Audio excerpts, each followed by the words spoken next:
This meeting to order. Before the pledge, to begin, everyone. Before we begin tonight's meeting, I will take a moment to reflect on a significant day today. This is a very significant day in our nation's history, in marking the anniversary of the tragic events on September 11th. On this day, we remember nearly 3,000 lives are lost, the courage for the first responders, and the resilience of our country in the face of adversity. Let's now pause for a moment in silence of honoring the victims and their families and all those who have been impacted by this tragedy. Please, I'm requesting a moment of silence.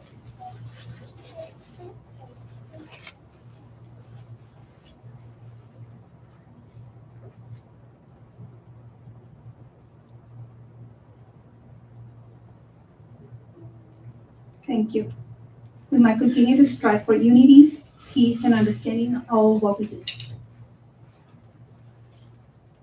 Before we continue with the meeting, I just want to inform you by a vote of 3-0, the governing board took action and uphold the decision made by the superintendent's designee, Dr. Kippen, in a complaint against an employee.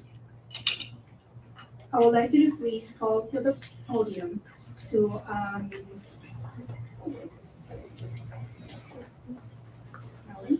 Melanie Vargas. Oh. Student Melanie? She's right here. She's right here.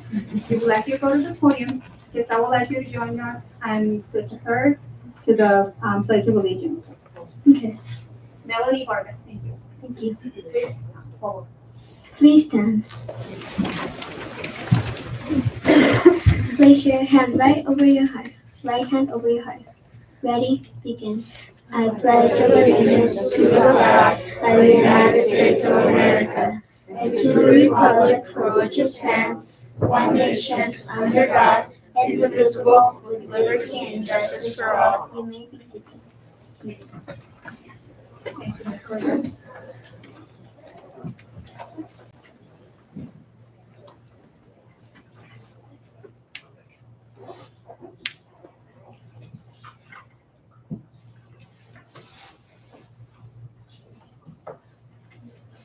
Will you please take roll call? Ms. Avalos? Present. Present. Ms. Sarmiento Arda?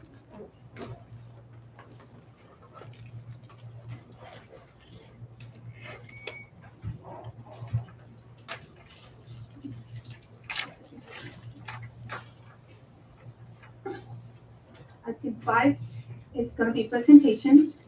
And we have a presentation for Farmer Way students who will present how their student healthy shines. They will illuminate four elements of running a successful council campaign and how peace, justice, and strong institutions positively impacts the world. Dr. Segura? Good evening, board and executive cabinet. We are thrilled to start and kick off this year for doing our student board presentations. We were so excited when we were selected to be first. Woo-hoo! We went backwards this time, I guess, out of order, because it's always for Central, always first. So I have a pleasure of introducing my 4 Palmer Way students, Valerie Burgos, Mia Lopez, Melanie Vargas, and Landon Goldberg, who will be presenting tonight on our 5 to 6 weeks journey as we selected our student council student officers. And as many of you already know, how much work it takes to run a campaign, a successful campaign. So they're going to show you what they had to go through to run this campaign. And I just wanted to make a quick little announcement before they begin, because I did share, they voted today, kids voted today. We do it, and they'll share a little bit of how that happened. But I wanted to share that 2 of the 4 presenters tonight, because they're all winners, but 2 of the 4 presenters tonight are actual candidates that won positions. So and it's a surprise to some of the parents. So I wanted to congratulate Melanie Vargas, our school president.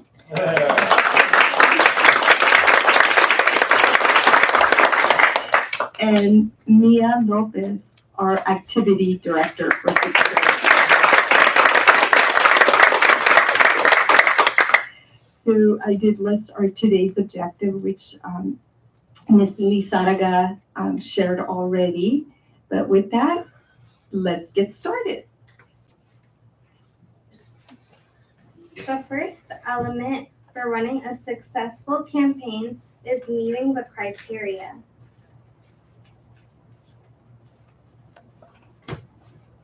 During our morning announcement, Dr. Segura recruited 4th through 6th grade students to run for student council. To help our school shine, we want our students to be part of the decision-making process for Palmer Way. Although we want students to participate, not all students can run if they don't meet this criteria, such as being independent, being flexible, being trustworthy, etc. These are the positions students can run for depending on their grade level. Only 3 students were selected from each classroom to run. These are the candidates from each classroom. They're all winners.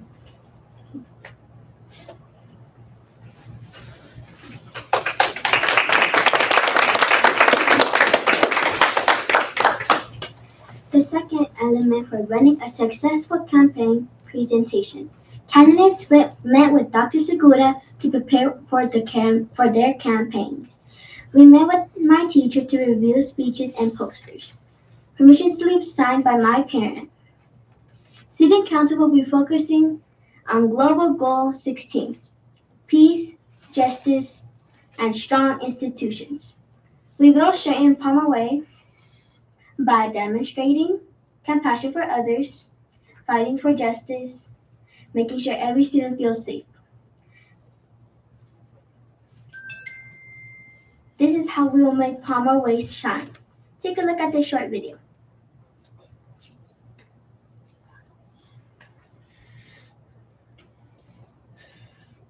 This year's focus is about shine. I will make sure Palmer Way shines by being kind, listening to student ideas, and planning fun events. I believe we can make the school even live together. Remember, each and every one of us has the power to make a difference. And when we come together as a school community, there's no limit for how brightly we can shine. This year's focus is about making Palmer Way shine. I will work with student council members so that we can stop all bullying. I promise to stand up for the other kids so they always feel safe at Palmer Way. This year's focus is shine. We continue to make Pomeroy shine by being safe, being respectful, being responsible, and being kind. Will honor students' ideas and present them to the council and Dr. Superman. I will always be open to help if you need a hug when you're sad or just need to talk. I think everyone can shine in their own special way. Just like how Harry Potter is brave and Hermione Granger is smart, we all have something great to share. As Vice President, I want to help everyone find their own way to shine. Each student has their story, and my focus is to make every student shine from inside to out. I want students to put their mindset on the four rules of Pomeroy. Be respectful, be responsible, be safe, and be kind. As president, my goal is to represent your voices in important decisions and make sure everyone feels heard. This role is about working together to solve real problems. You can continue to shine by making sure you never give up on hard times. Thank you, Panthers, and have a good day.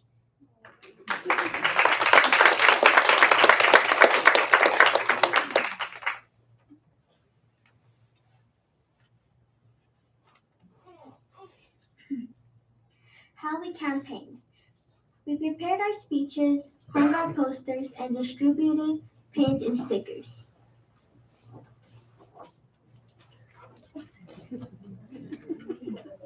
Here are some examples of our candidate posters and stickers. Here were a couple more of the posters. And we even brought some to share.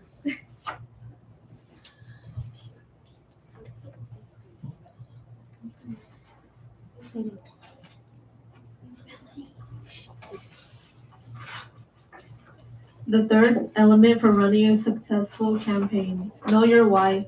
Dr. Segura met with student council candidates and asked, why are you running for student council? What impact will we make to illuminate the human potential to positively impact the world? The golden circle in the center represents the importance of knowing your why in order to shine. It is important to know your why. Student council candidates share their why. Take a look.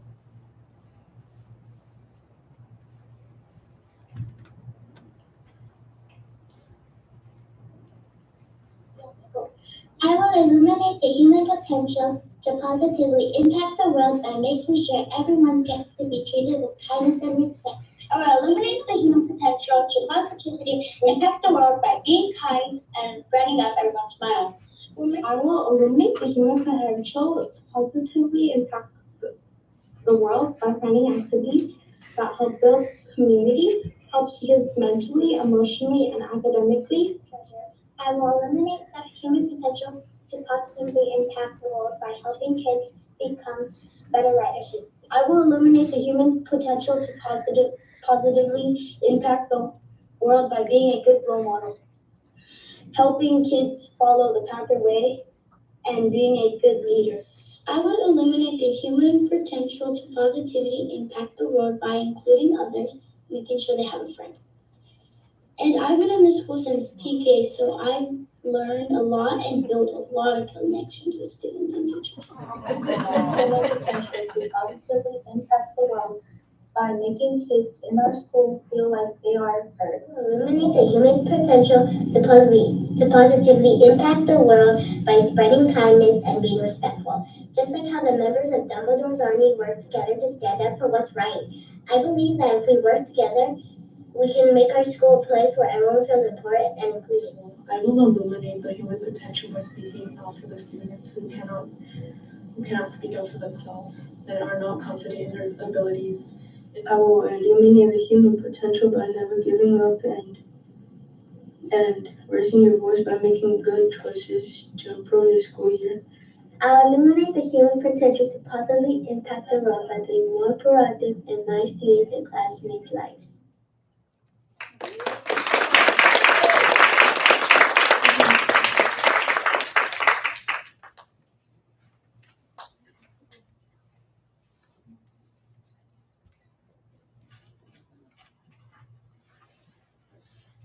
The fourth element for running a successful campaign is creating our speeches and the final vote.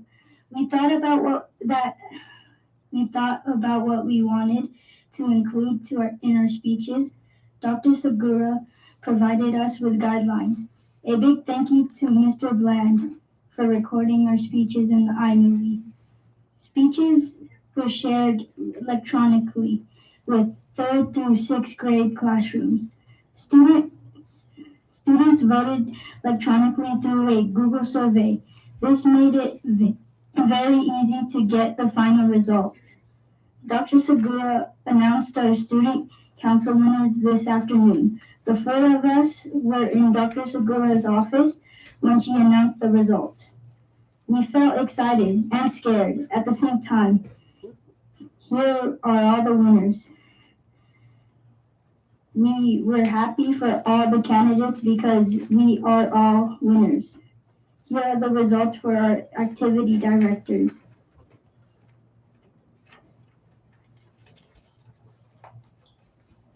Does anybody have any questions?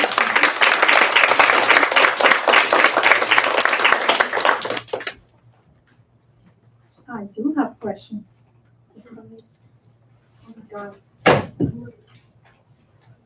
Are you ready to sign contracting for consulting services? Karen, please give me that waiver.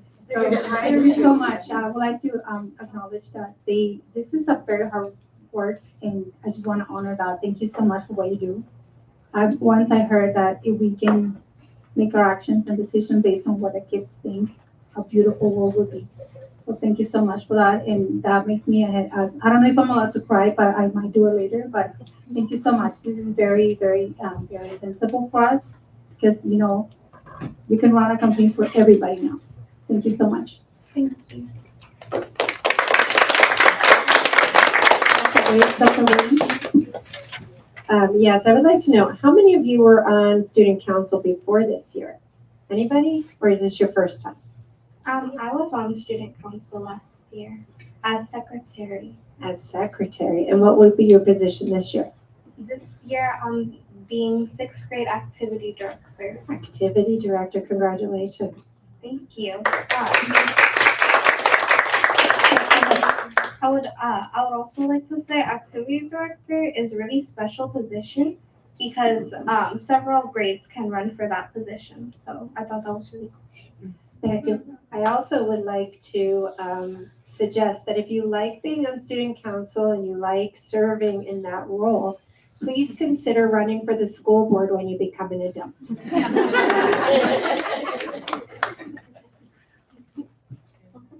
Yeah, I have another question for whoever made campaign promises. This is a big word to compromise.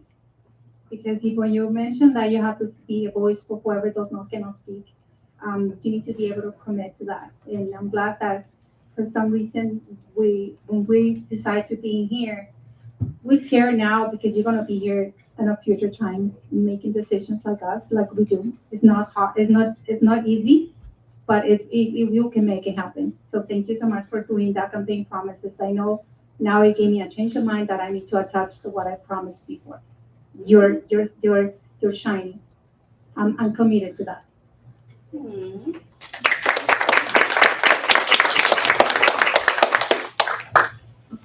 Well, I would like to say on behalf of the governing board, it is amazing to hear all of the wonderful things that you guys have said. And it just makes us as adults open our eyes that much more. The things that you said is a lot of adults need to hear that more than once. So thank you for saying what you said. And it's very important to hear that. So when you say about the campaigning, I think it hits hard for some of us up here because it's not easy to campaign. And it's when she said about contracting, I think she was serious. So, so before you leave, maybe she can get your information because it's a very important job. So keep that in mind. You have a part-time position. With that, I would like to congratulate Melanie Vargas for your election to recently, you just were elected to your position as president. So congratulations. And also, because campaigning, as we just said, is not easy, but also having to speak in front of everybody is not an easy thing to do. It takes a lot of work, practice, right? But also it's something that you will continue to do. A leadership position, it's something that you have to continue doing, and I hope to see you one day up here, serving your community as well. And then Mia Lopez, again, congratulations.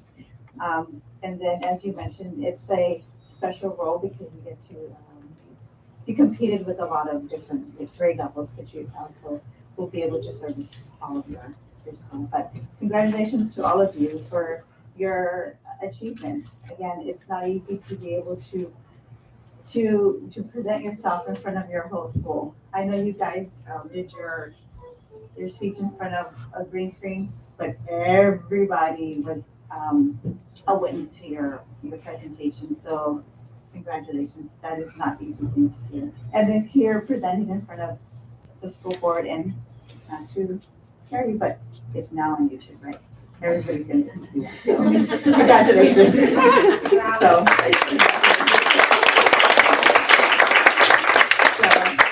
on behalf of the governing board and the executive cabinet, I would like to present you guys with a certificate and a keepsake book that you guys need to read and then come back and present to us. No, I'm just kidding. So after I present you this, you're going to go to the front and then you have an opportunity to take pictures. Families, you're more than welcome to come forward after we present everybody to take a picture. I encourage you.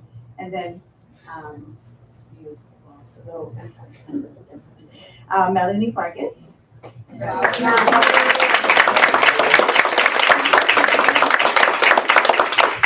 then Valerie Burgos.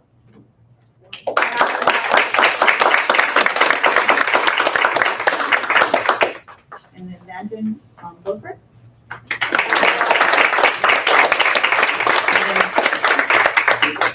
And then Mia Lopez.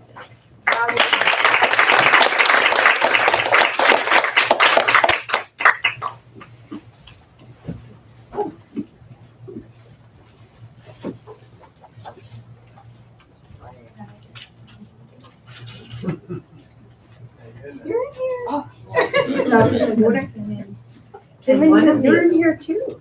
And I also want to, yes, Romero, classroom teacher, yes. Mavis Romero, where is she?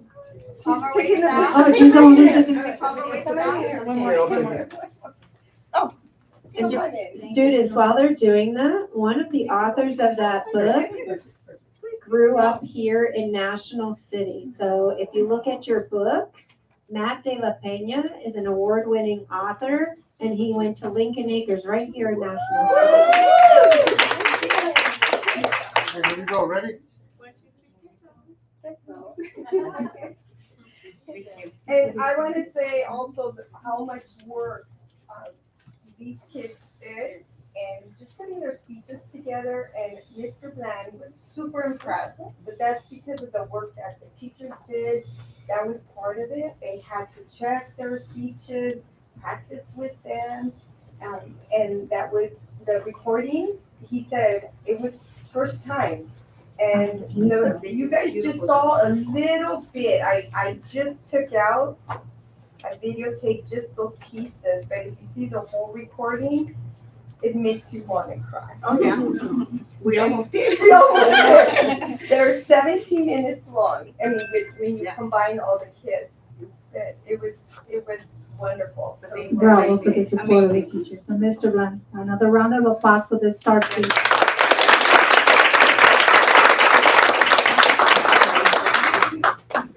Parents, if you want to take pictures of what you want.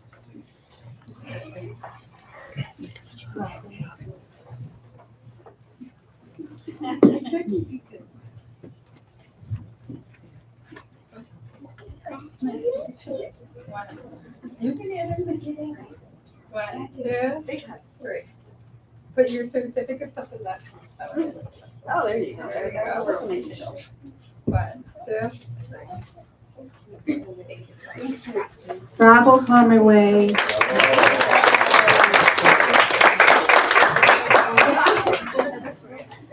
Thank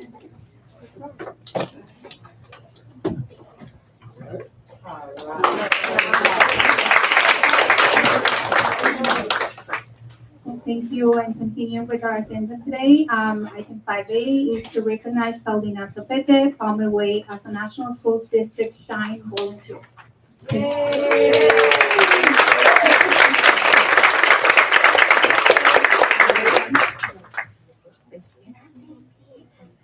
Dr. Segura?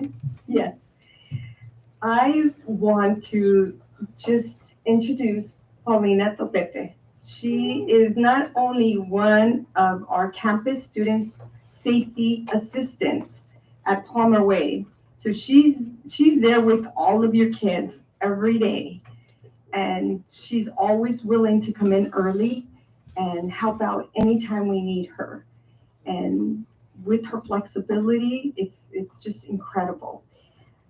But that's not all. She spends countless hours serving on parent leadership groups with our school site council, our ELAC, our DPAC, and she is our DPAC parent committee chair.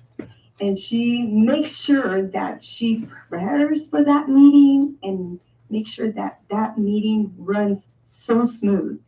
And we all know how much work that takes.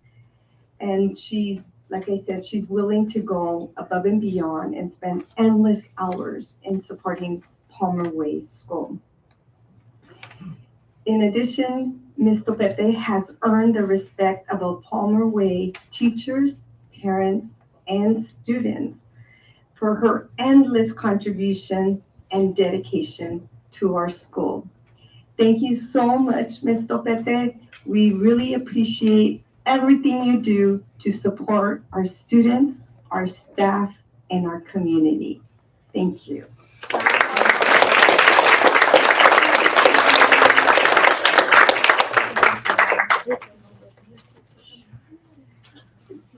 Class. Yes. I am deeply honored. Thank you so much for this beautiful recognition. I am very humbled, and I do it with a lot of love for my children and with respect for my coworkers. Thank you so much. Thank you.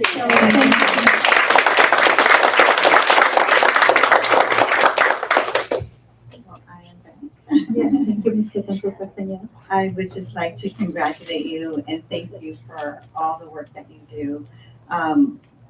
It is a thankless job, but you do it obviously with the love from your heart. So I just would like to thank you from the bottom of my heart personally, but also from the governing board and the executive cabinet, because it's just, this is something that the time that is taken from your family that you come to bring to the entire district, to the entire, it's not just Palmer Way, it goes for the entire community.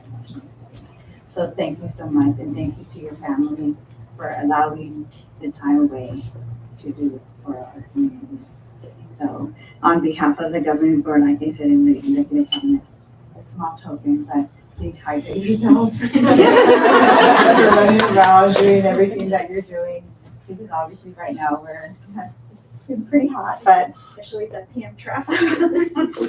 but please take care of yourself, most importantly, because we need more of you everywhere. But thank you so much. Thank you. Do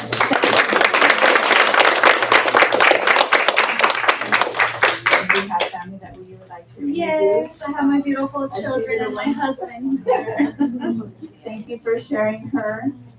I know that this is a family thing, because when I was in PTA, my husband's back there, he would attest to it. It's a family affair, so thank you for letting her do all that she does for our community. So thank you so much.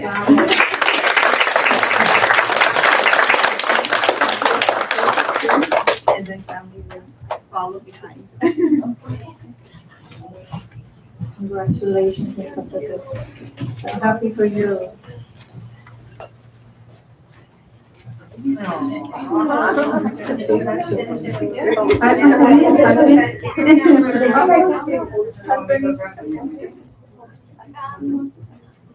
You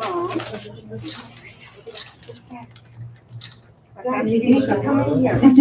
I'll send it to Vanessa. Look at Vanessa's back there taking a picture. I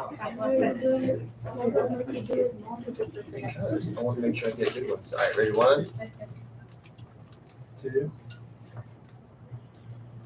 3.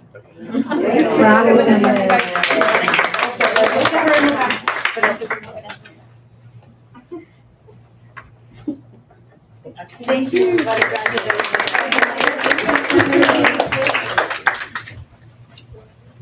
And continue with the share because I know this is a family within a family. I would like to take this next step for item 5C. And this is for recognizing Miss Maddie Norcap as the National for the month of September 2024. Miss Maddie Norcap, resource specialist teacher, is a Lincoln Acres, is being recognized for the National City School District as Employee of the Month. Thank you. Ms. Ruiz? Good evening, board and cabinet. Thank you for allowing me the privilege to celebrate one of my amazing colleagues from Lincoln Acres this first month of school. Especially thinking about how we shine in our district and how we're illuminating human potential to make a positive impact in the world.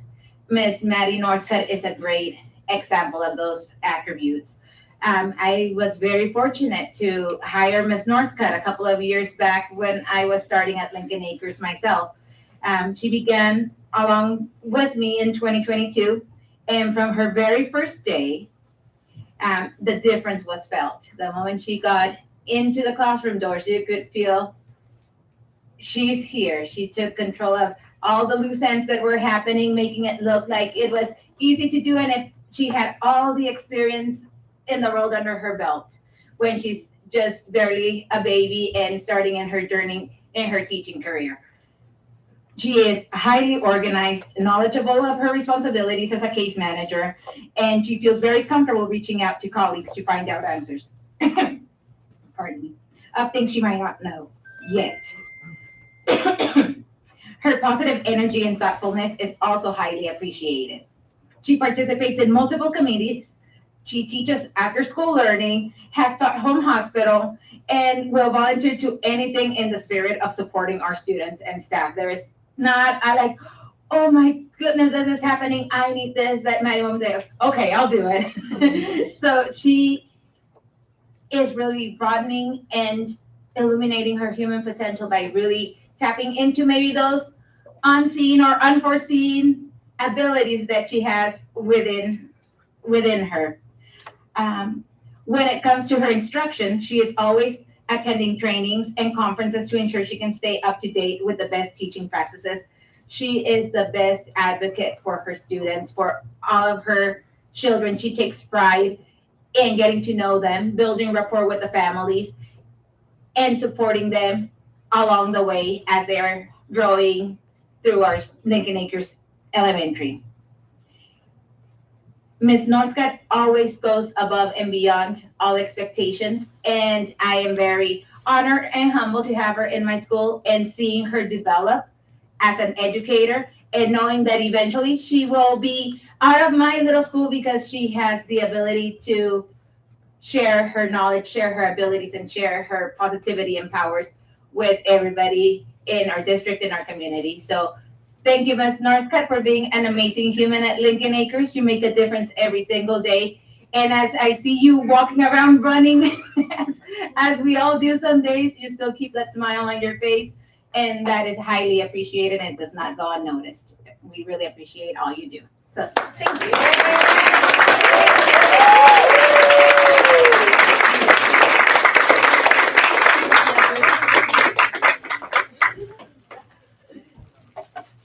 And would she be able to say some words? Yes. Okay. Thank you so much for this recognition. I don't take it lightly. I think all the organization I learned from my mom.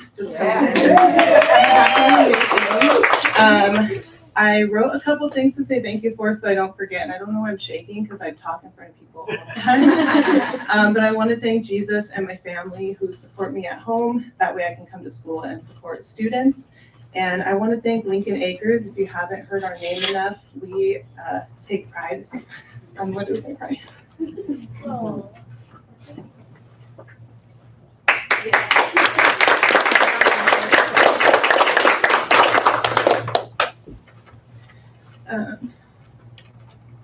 We take pride in who we are as educators for our community, and I want to thank Daniela for just trickling her leadership down that she learns from all of you to us so that we can support our students to create future teachers and police officers and all these people that are going to help take care of us when we get older.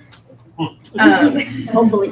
For all the kids in here, I just want to urge you to listen to those who have been in the seat that you want to be in one day, to learn from them, to never take for granted your ability to shine in dark places, and just to always be a good example to other people.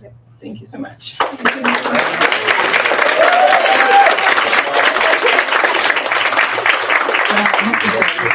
It is a great honor for me to be able to give you this Excellence Employee of the Month award. Being that you've only been here a few years and you have done so well, that we are so proud of you. And I hope you continue to stay with us. We need resource teachers like yourself that are willing. I can see the passion that you have for the children and for the families as well, because it is a hard job. And I want to thank you so much for being here and doing it with a lot of love, a lot of understanding of the students here. And we appreciate everything that you have done for us at Lincoln Acres. And Lincoln Acres is a great school. It's a small school, but it's a great school. Thank you. So on behalf of the governing board, I want to give you this Excellent Employee of the Month award. And I am so proud that I was able to do this for you. And also, let's see what we have in this box. If I can open it. Does it open? Yes, yes. Oh, it's a wonderful pin because we wanted to make sure she takes all the notes that she possibly can. Very big, beautiful notepad. So she'll never run out of ink. Yes.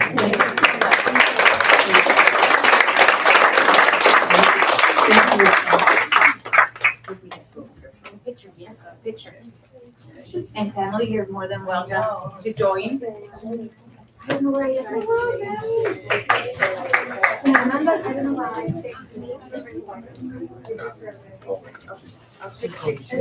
Can you go in there too?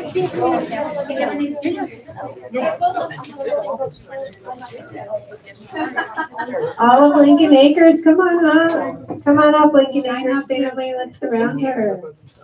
It's a family affair here. And the North Coast, come on in. Let me take a picture. Or are you good with pictures? Let me let our head shows up. My mom. There's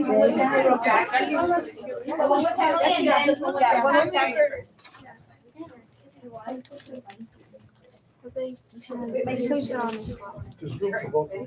No. Okay, team. Hold on. There's a delay. There you go, all right. Thank you. Okay, the rest of the team, come on in. Let's go more around. Now you picked the right spot.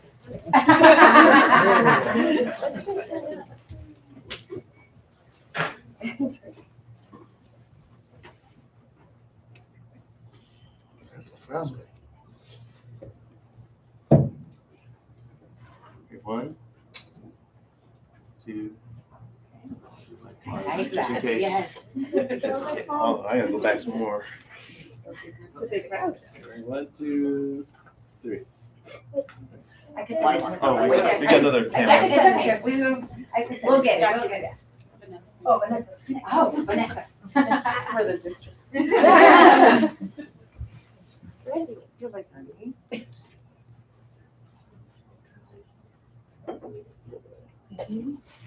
Thank you. Okay, this is how we put in this time. Thank you so much.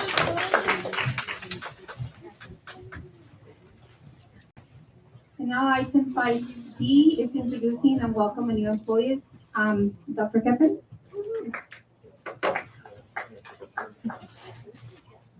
Hello, I have the pleasure of introducing and welcoming our new employees.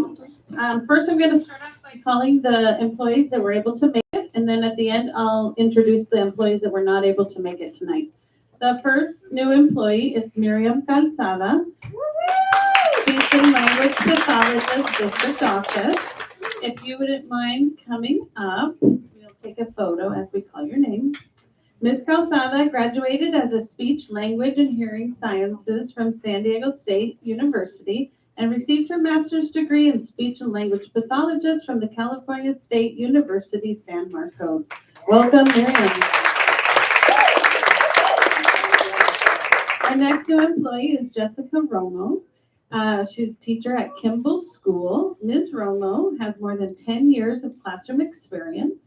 She holds a bachelor's degree in liberal arts and a master's degree in dual language education from San Diego State University. Welcome, Jessica. Welcome back. Our next new employee is Sophia Cerna, Instructional Assistant Healthcare. Ms. Cerna worked as a campus student safety assistant and as a substitute instructional assistant for National School District this past year. Welcome, Sophia. And our last employee is Jacqueline Wright, Instructional Assistant Healthcare. Ms. Wright worked for National School District as a substitute campus student safety assistant and as an instructional assistant healthcare this past year. Welcome, Jacqueline. And welcome to all of our new employees.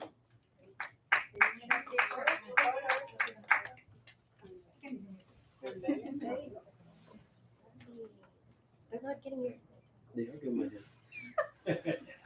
I was taking pictures, that's all.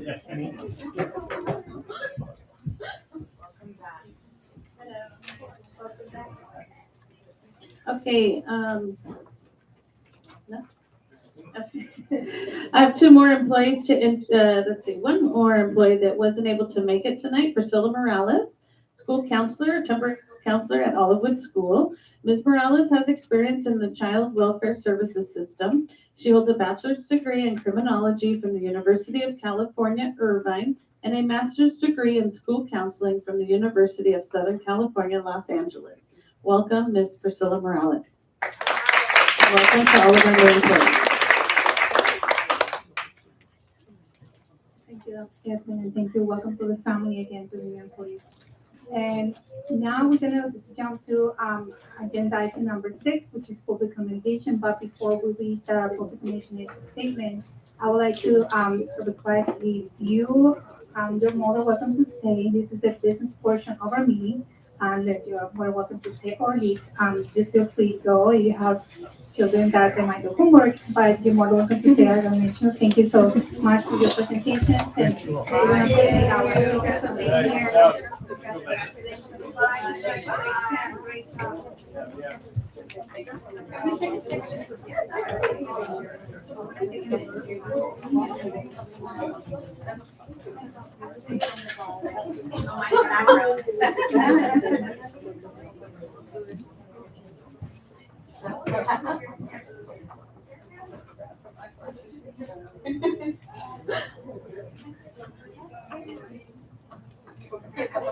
See you Friday, Melanie. Next Friday. See you next Friday. As I mentioned, item 6 is public communications. Public communications provides the public with an opportunity to address the board regarding an item of the agenda and or other topic. Anyone wishing to address the board shall submit a request for board communications card. Cards are available near the entrance of the boardroom and are to be submitted to the recording secretary.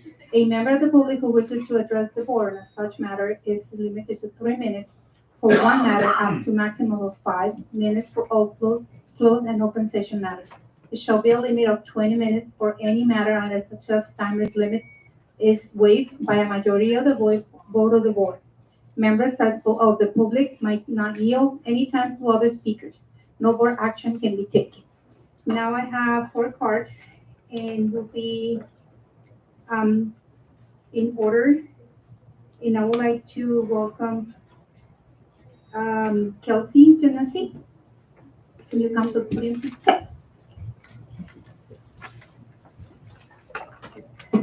Good evening, everybody. I'm sorry that this is about to take a more depressing turn. So at least we started off with some excitement and then some joy. But good evening, board. My name is Kelsey Genesi, and I'm the National City Policy Advocate at Environmental Health Coalition. I'm here to share with you a project that is being proposed in West National City. In 2023, the applicant, USDG Fuels LLC, applied for a permit to build a fuel transfer station on West 18th Street. This is less than a half mile from Kimball Elementary and St. Anthony's Church, and is about 550 feet away from the nearest residences. Rail cars would carry toxic fuel to the station and transfer it to heavy-duty diesel trucks to drive down the streets and distribute throughout San Diego. This project would increase truck traffic, lung-damaging pollution, and derail our local clean air goals. In addition to being in such close proximity to what we refer to as sensitive uses, the site will operate 24/7, the main operating hours being between 6 p.m. and 6 a.m. It would bring an additional 70 to 240 heavy-duty diesel trucks a day. These trucks are responsible for releasing diesel particulate matter into the air, which clings to the lungs of those that breathe it, increasing the risk of asthma, heart disease, new allergies, headaches, eye and nose irritation, cancer, pregnancy complications, and premature death.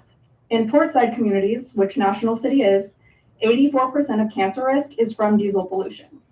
Additionally, this project is a fuel transfer facility, aiming to not only transfer but blend thousands of gallons of highly flammable gases that pose a significant explosion and fire risk, with no safety plan outlined by the applicant in the case of a spill, explosion, and/or fire.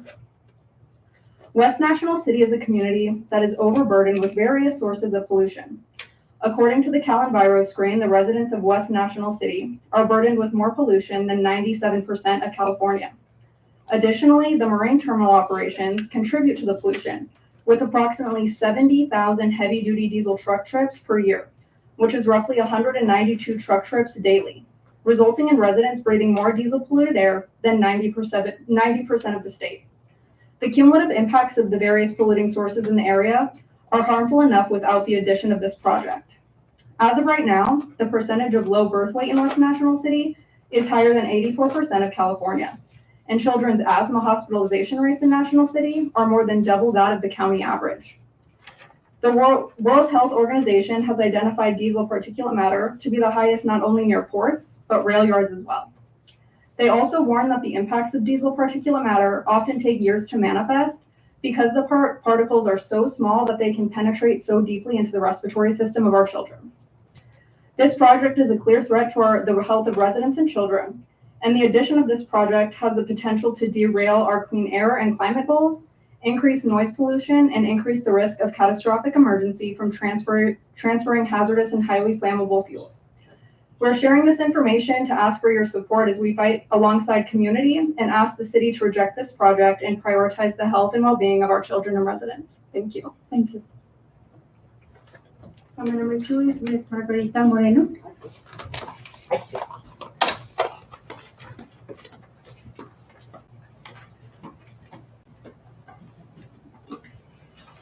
Buenas tardes, mi nombre es Margarita Moreno, soy residente de National City y promotora de Environment Health Coalition y parte del comité AB617. Estoy en contra del negocio de USDG Fuel, ya que están pidiendo permiso para construir una estación de transferencia de combustible aquí en National City, y esto añadiría más contaminación, ruido y más tránsito en nuestras calles. Ya hay demasiada contaminación aquí y tenemos en nuestras casas industrias junto con nosotros y talleres muy cerca. Este negocio de transferencia de combustible es muy peligroso, ya que podría haber accidentes o incendios y los residentes ya sufren muchas enfermedades pulmonares y alergias para aumentar más el riesgo de salud. Yo tengo un hijo que tiene asma y veo cómo batalla para respirar, y por eso le pedimos a la gente que diga que no a USDG Fuel. Gracias por escucharme. Y también soy parte de la familia de aquí. Trabajo en Central School.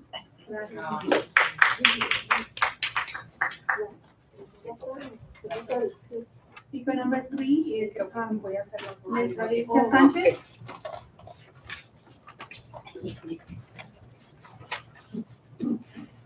Buenas tardes, mi nombre es Alicia Sánchez. Soy residente de aquí de National City por más de 25 años. También soy promotora de EHC y también soy parte del comité ABC 17. Estoy aquí en nombre de mi familia y mi comunidad para promover que no le den el permiso al negocio USD Geo Frío, porque como miembros del comité ABC 17 hemos trabajado por más de 5 años en electrificar camiones pesados y sabemos que este negocio quiere meter más de 200 camiones de diésel que trabajarán las 24 horas, los 7 días de la semana, y esto traería más contaminación a mi comunidad.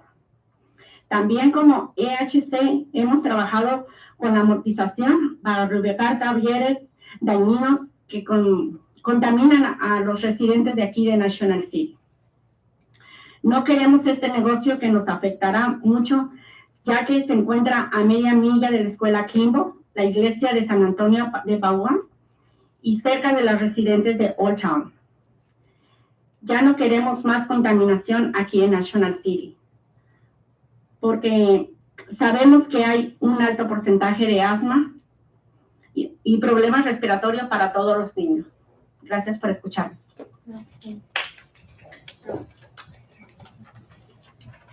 Speaker number 4 is Ms. Amy Castañeda.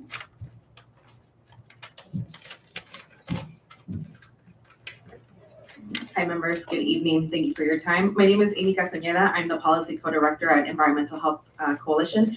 I'm going to read the testimonies in English so everybody has access to what our community members just shared. So, good afternoon. This is Margarita Moreno, and she is a resident of National City and a promotora with EHC and a member of the AB 617 committee. She is against USDG Fuels because they are asking for a permit to build a fuel transfer station here in National City, and this would add additional contamination, noise, and traffic to our streets. There is enough contamination in our community because we are surrounded by industry and auto repair shops that are very close to residential homes. This transfer fuel station is dangerous because there could be accidents or possible fires in our community, and our community members already suffer a lot from pulmonary diseases and allergies that would affect their health.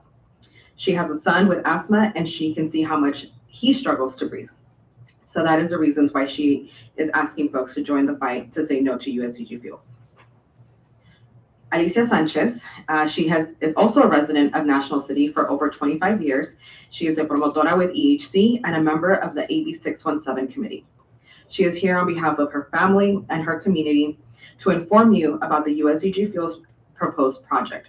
As a member of the AB 617, she has been working for over 5 years to electrify heavy-duty trucks, and this project would bring in an additional 200 diesel trucks that would operate 24 hours a day, 7 days a week, bringing additional contamination to our community.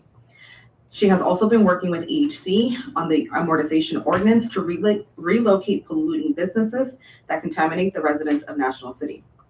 She does not want this project because it will affect our community, since its proposed site is only half a mile away from Kimball Elementary, San Antonio de Padua Church, and its proximity to the residents of Old Town. She does not want more contamination here in National City because there is already high rates of asthma and upper respiratory problems, especially among our children. Thank you for your consideration. Thank you. Thank you, Steve. And now we're gonna proceed with the agenda acceptance. Item 7A, it will be to accept the agenda. Due to the absence of the two board members, thank you. Thank you. I'll give you a call. Thank you. Thank you. Thank you. Thank you.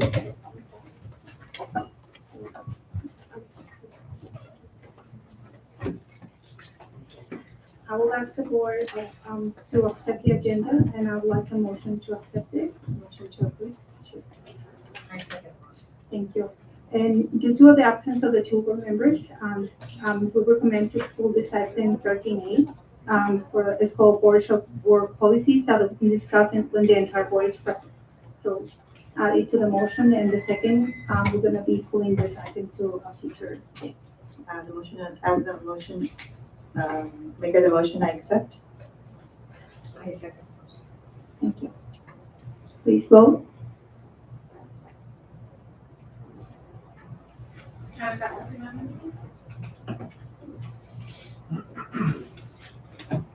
Item number 8 is to approve the consent agenda, routine items of business.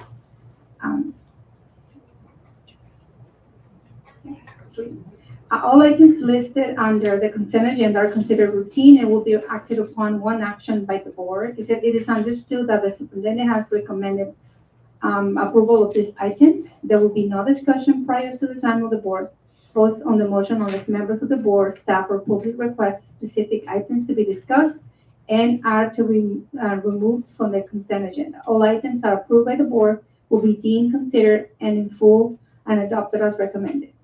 Do I have a motion to approve the consent agenda? Make a motion to approve the consent. I will second.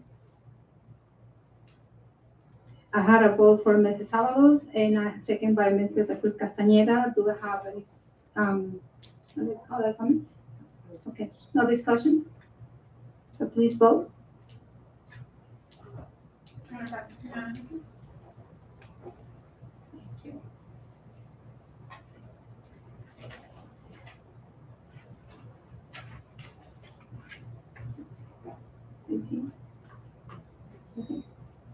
Right here. Item number 9 is general functions. Sorry.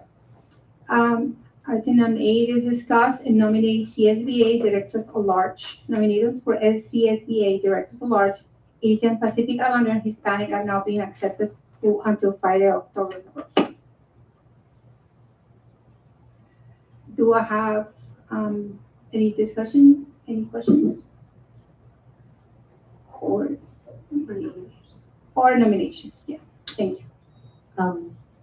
No one has shown any interest in regards to during delegate assembly or anything like that, so I don't have any names to bring forward. Okay. So if, I don't know if we meet again prior to October 4th.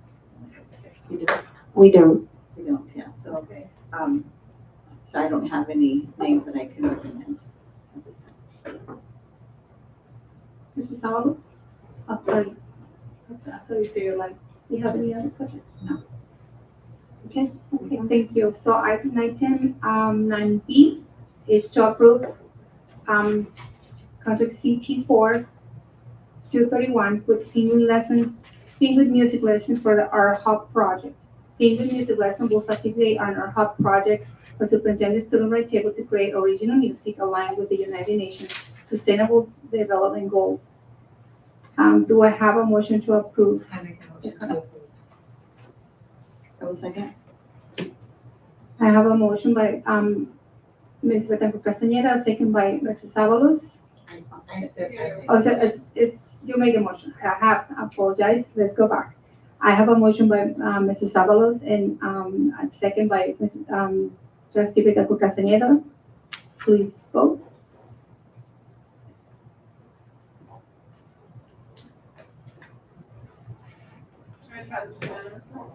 Thank you. Agenda item number 10, educational service. This 10A is to approve the annual reporting plan for Proposition 20, Arts and Music in Schools. Approval of this item will allow the district to continue funding at the STEM program and meet the reporting compliance for the funds. Let me see, this is the wrong part. Let me go to the wrong one.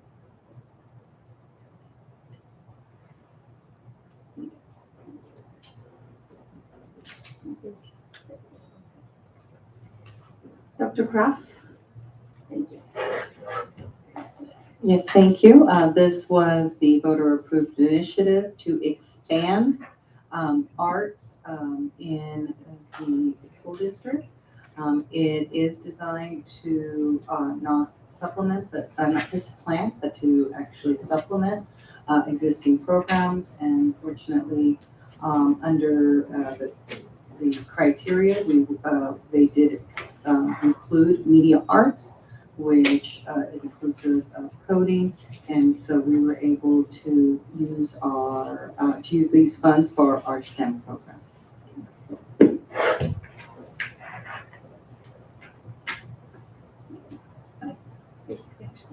Yeah. Okay, so do I have a motion to approve item 10A? Make a motion to approve. I second the motion. I have a motion by trustee Betty Castañeda and a second by Mrs. Avalos. Any discussion? Okay, please vote.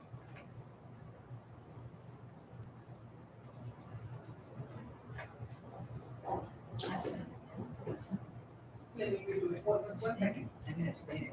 Okay.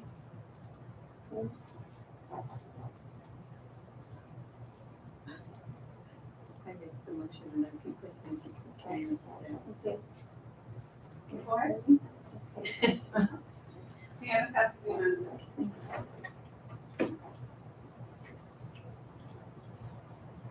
Agenda item number 10B is adopt Title I, Part A, School Parent and Family Engagement Policy for El Tellon and Rancho Bella schools.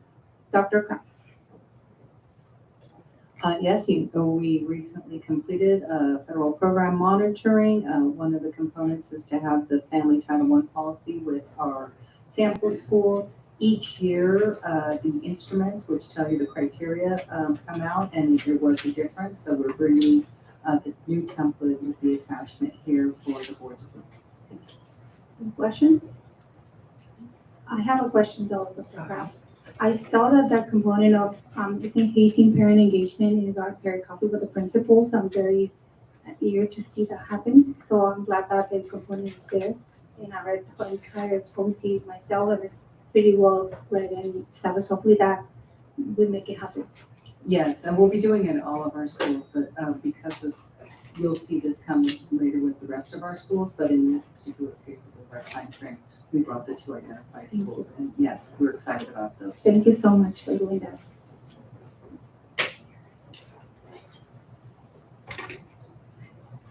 So I have a motion by, anybody else? I motion to approve. Motion to approve? Second. Second motion. I have a motion by Ms. Maria Castañeda and a second by Ms. Avalos. Please vote.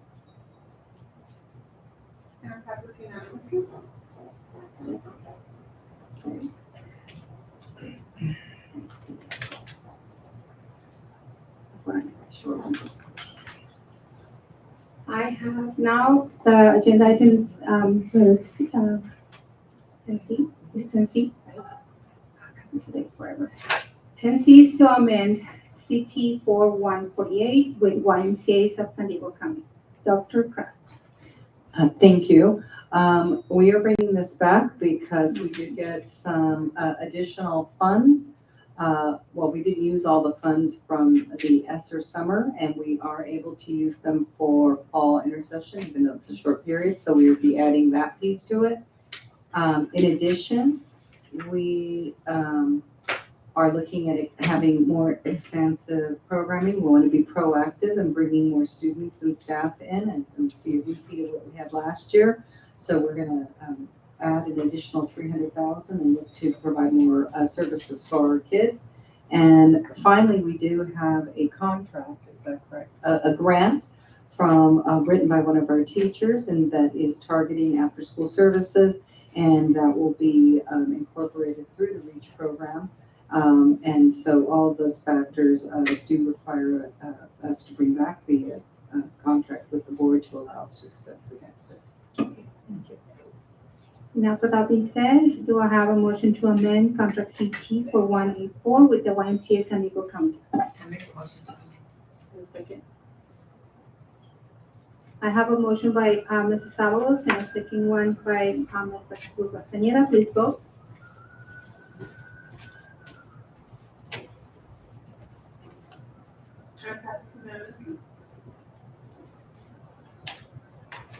Agenda item number 11, Human Resources. No,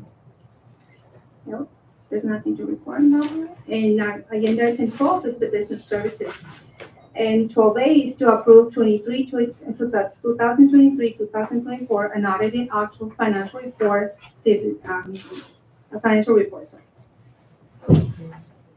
And now we have the presentation for the auditor.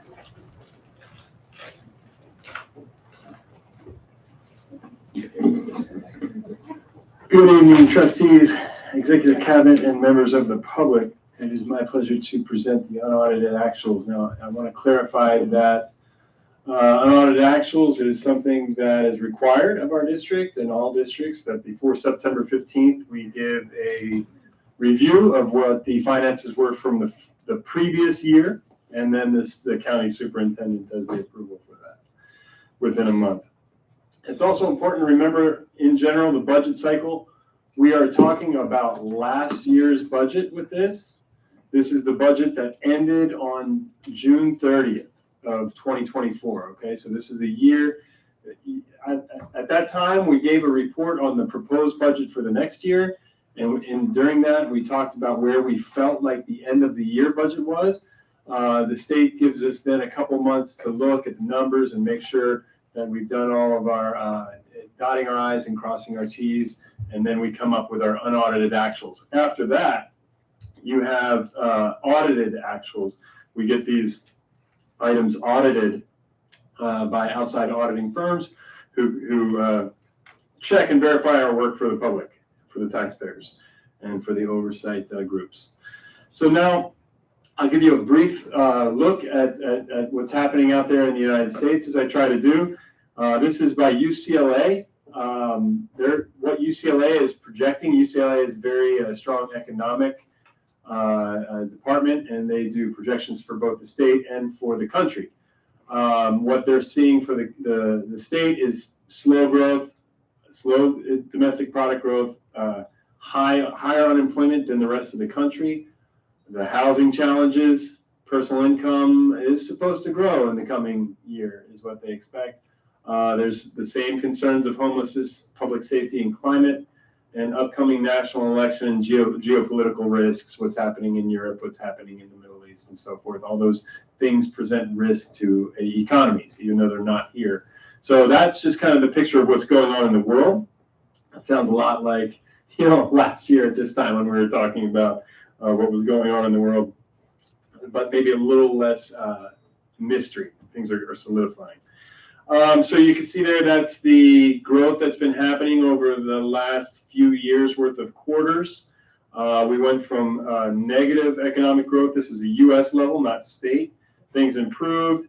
Very strong growth in Q3 of 2023, so last fall. And then that is tapering off quite a little bit, but we're still in the positive growth space, so not a bad place to be. Housing, home prices. This is painful to look at, I'm sure, for many of us, but is something that is having an impact on our district, and I'll talk about that in a minute. But you can see that over, that's 2015 is the green line, 2020 is the orange, 2024 is the blue.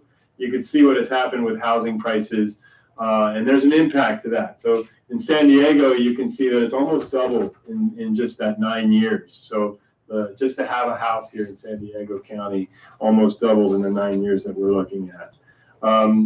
Similar things happened in Orange and San Francisco, Fresno, but it does hit us hard here in San Diego because it was a high cost of living to start. It was high housing costs to start. And so now we're approaching that $1 million for just the median house, which is, it's incredible. So what's happening? What's the impact of that rising costs? There you go. It's not just a national school district issue. I've been telling you that for the last 15 months or so. This is a statewide issue. It is a problem in some respects that we have, there's people leaving the state, and there's also declining birth rates. We're hearing more and more on the radio and television about declining birth rates, both in our country and worldwide. So it's not just people leaving, it's the declining birth rates. It's hard to live here and afford a house and afford to be able to stay. And you see the trajectory is the same as when national school district. I'll show you in a little bit some of our population, And you see that same drop off starting around that 2019, 2020, 2020, 21, and then they expect, you'll see the green years as future, okay? So in the future, they're expecting even more steep drop-offs than we've had recently. So it's that they don't predict this is going to get better. And I've seen multiple talks on this same topic given by county people, state people, and it's all the same projections. It's not good. So revenue by year, this is a quick look at our history so that we can have the context. Remember, we're looking at 23-24. That's the year, the third from the bottom. That's the year that ended just in June 30th. The one below that is the year that we're in right now. And so I want you to look at the unrestricted general fund, the green column. You'll see that the year that we just finished was our high water mark for revenue. In the green column, 23-24, we received $69 million of unrestricted general fund. So money that didn't have ties connected to it. And 30 million of restricted funds. So the year before that, same thing. We're looking at 106. So those are the highest 2 years on this table. What's troubling is that it's starting to go down. As you look at this year that we're in right now, we're looking at closer to 90 million, where we just had 99 million. So to lose $9 million overnight is difficult from one year to the next to have that much reduction in your revenue. And then what we're expecting for next year is even more of a challenge as we get back down to the 85 region. Okay, so it's going to get tougher and tougher.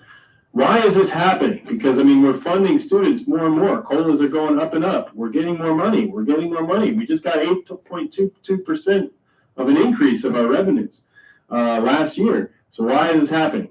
You look at that on the column, on the orange column, our attendance, not just attendance, our enrollment and attendance are just down.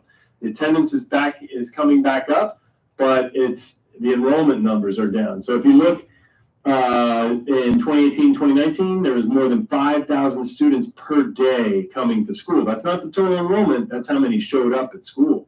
Now we're looking at closer to 3,928 is what is budgeted. And I'm going to explain to you in a few minutes that actually we're coming in under that because our enrollment is even lower than we anticipated. So it's going to create different challenges. This slide shows you the unaudited actuals from last year and this year. It's meant to give you a picture of how did things change from last year to this year. So you'll see right there, the big change is the 107 million total and 99 million total. So that drop of nearly $8 million from one year to the next in our revenues. And again, next year it's projected for 90 million. So that drop continues. Some of it is very much a controlled drop. We know it's coming and we're trying to manage it responsibly. But some of it is a very big challenge because of that declining enrollment factor that I described. Then we have, this one is the unaudited actuals from 1 year, again, same thing, 1 year cost that we're looking at last year on the left column, or 2 years ago really, and then this year that just completed, and you can see, how do we compare? Certificated salaries went up by about 2 million. Well, remember, we had a significant raise last year for certificated and classified staff. It was a 6.5%, 7% increase depending. And so that's a significant raise, and you see that bearing out in our certificated salaries. Classified salaries jumped even a little bit more, about the same amount, but percentage-wise, more than twice as much. Why would that be? They got a very similar raise. How could that happen?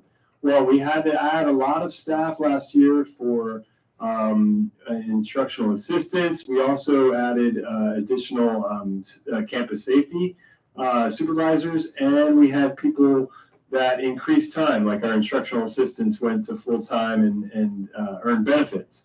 So all of that increase of our classified members, availability on campus, their support for students, did have that increased cost. You can see the other columns comparing them from last year to this year. I think those are the most significant.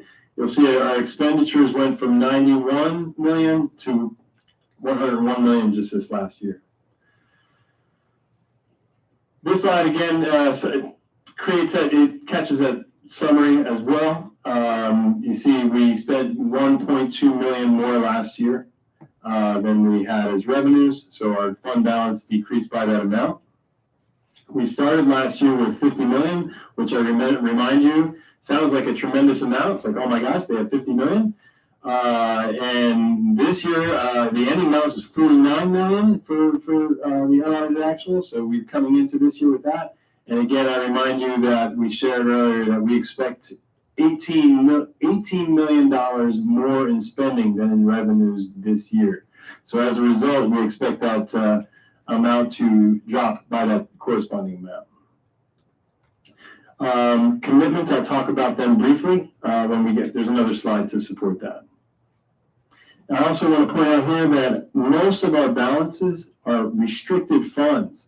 So these are not funds that we can use by choice. We'd love to use this money for salary, benefits, or starting a different program. Well, restricted dollars have very tight rules associated with them. Depends on whether it was ESSER 3 learning loss. It depends on whether it's Title I. These types of budgets have rules that come with it, and we can't just spend it as we choose. We have to follow the rules that come with it. So 26 million of the balance, we have very limited options to use. I mean, it's prescribed to us how we need to spend that money.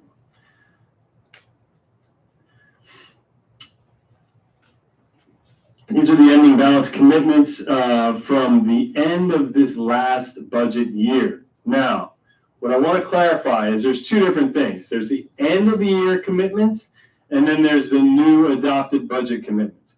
These commitments have all been turned into expenditures for the upcoming year, with the exception of just some of the LCAP carryover. So at the end of last year, remember we put in commitments, we carried them all through the year knowing that we were going to need the money later.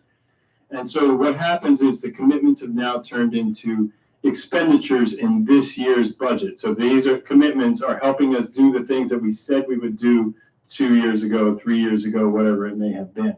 So we said curriculum adoption, science, and social science. That purchase is happening this year. They're in the process of acquiring the materials. The money is going out the door. The materials are coming in the door. And so that commitment is not there for this year. It's not there on the 24-25 budget. That's what we saved last year for planning to spend this year. And now that money, in addition with other co-funds such as the lottery fund and new money, is being used to provide the science and social science curriculum that we are in the process of acquiring and piloted last year and are in the process of purchasing. So again, it was an end of the year commitment.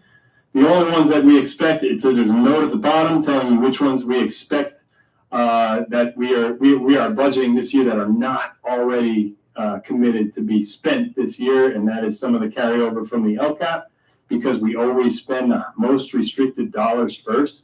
The LCAP we can carry over and we can help and support students the following year with that. Some of the restricted funds like ESSER 3 expires on September 30th. So we need to spend that money now or before that, and we have, so that we can continue the programs using the LCAP dollars later.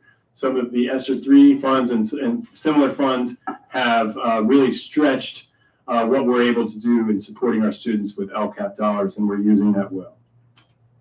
And again, the other one I want to clarify is protection against revenue loss. That money is injected into this year's budget to make it sustainable. So that is part of the money that we are using to make it through this year. As I said, we have 18 more million in spending than we have in revenue. That is part of that gap. Okay, these are the other funds, various funds. These are much smaller funds that maybe don't warrant quite as much attention individually, but I'll point out a couple. Our cafeteria fund is healthy. That one is $4.5 million, as you see. what we're doing with that. One of the first things we're going to be doing with that this year is changing out all of the cafeteria tables district-wide. The internal heavy wooden and 1970s steel metal folding tables, they're very, very heavy and they're dated, and we want to get some new modern lighter equipment, which is more ergonomically friendly for the people sitting in it and for the people moving it. And that is part of what we're going to be doing this year in the next coming weeks. And I know John Hanson has additional plans for that fund. He's updating ovens and dual ovens and things like that. Building fund, that is our, that's the bond.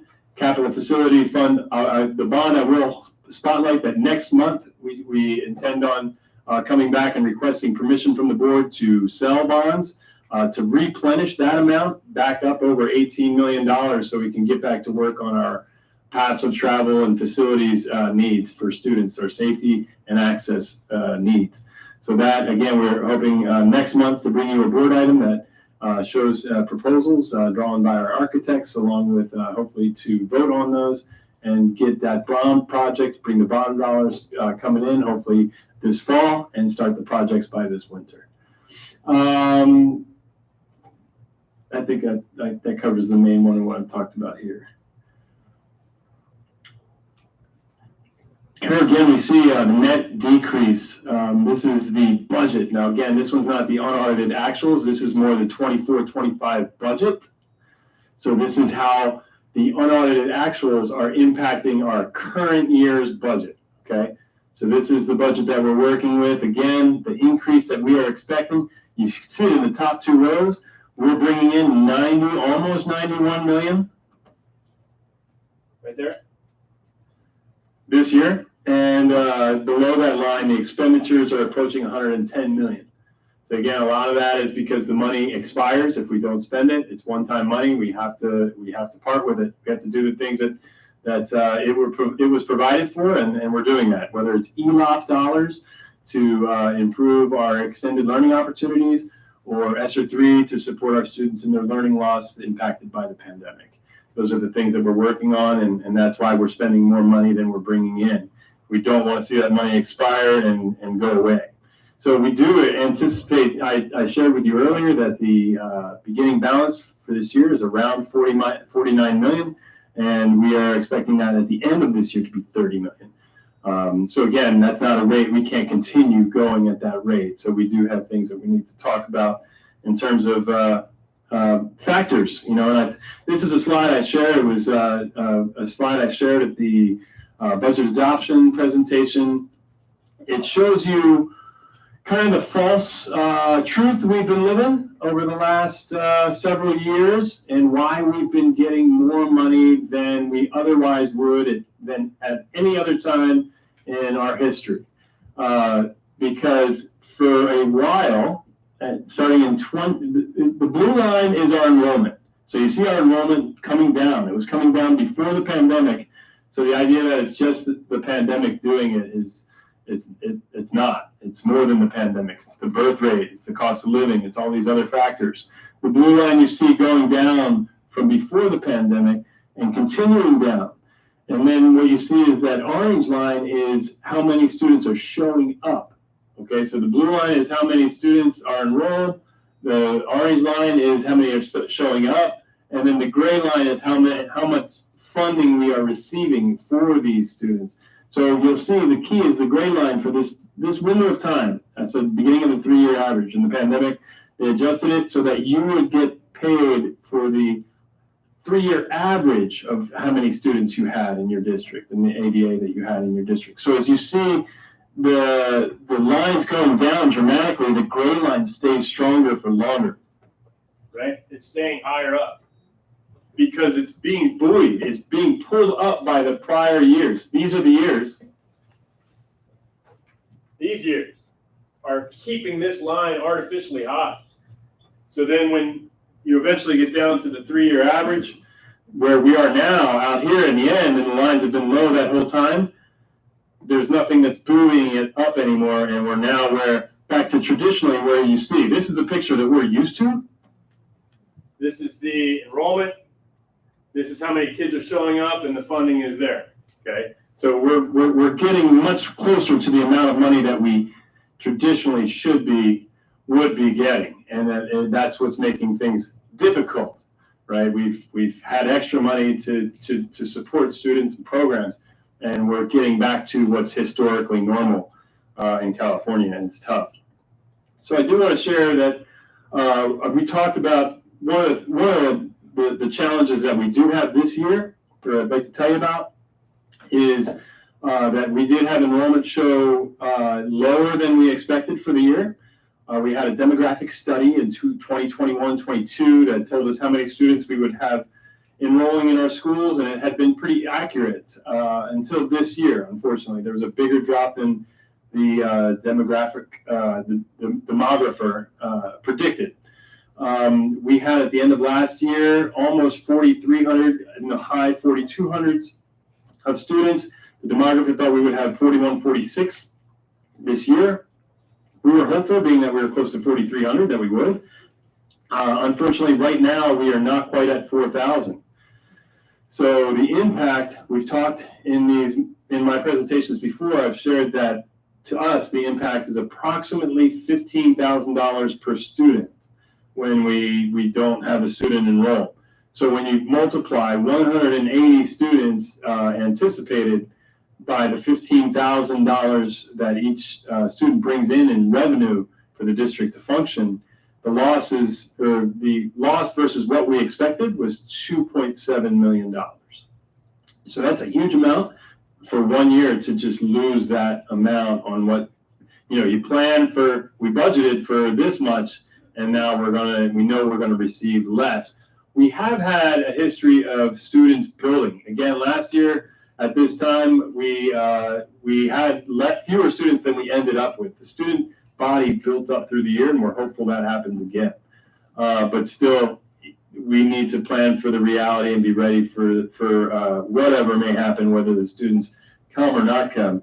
So one of the effects, we talk about the multi-year projection. I'm going to try to wrap it up here. The multi-year projection, we look at 3 years out. We try to look at this year and 2 more years, and we want to make sure that we can float, that we've got enough money to cover 3 years' time. That's always what the county is tasked with, the state wants us to do, and that's what we look at. It's called the multi-year projection.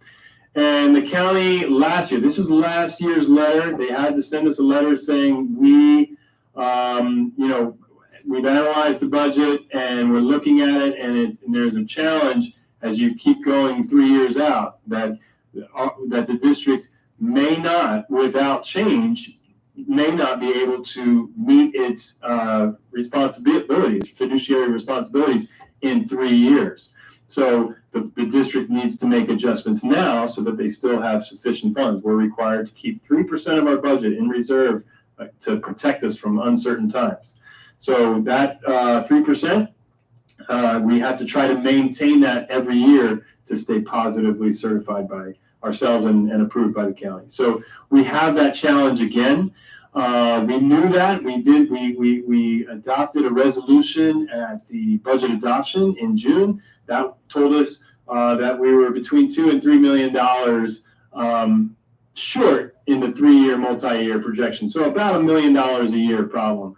The new impact of the change in enrollment and the projections means that issue, that challenge could be as big as 10 million. We will be monitoring it. Rita's here. She's the best in the business. I'm very fortunate to work with her, and we're very fortunate to have her as our budget director in the district. And she and I will be looking at this throughout the fall, trying to get a better read on it, and also keeping an eye on future projections as well. But it is very likely that Dr. Brady is going to get sent a letter just like this one. This one is from last year, telling us that at the first interim period, we'll need to make significant budget adjustments to protect that 3 years worth of being able to stay soft. So very, very likely that letter is going to be coming into our district, and then very likely, again, that we are going to have to make significant adjustments at the first interim, second interim, and at the end of the year on our programs and on our district, so that we can guarantee solvency into the future. Next steps, we are going to have our audit shortly. And then after the audit, we'll be doing the first interim. Like I said, we'll keep an eye on it. We'll report to you very most up-to-date information come December. And then there's the audit results coming in next year. And again, the fiscal team, Irina, Virginia, Michael, Charlene, Perla, Evelyn, it's a superstar team. I'm very lucky to be a part of it. So thank you to them. And if you have any questions. Does the board have any questions?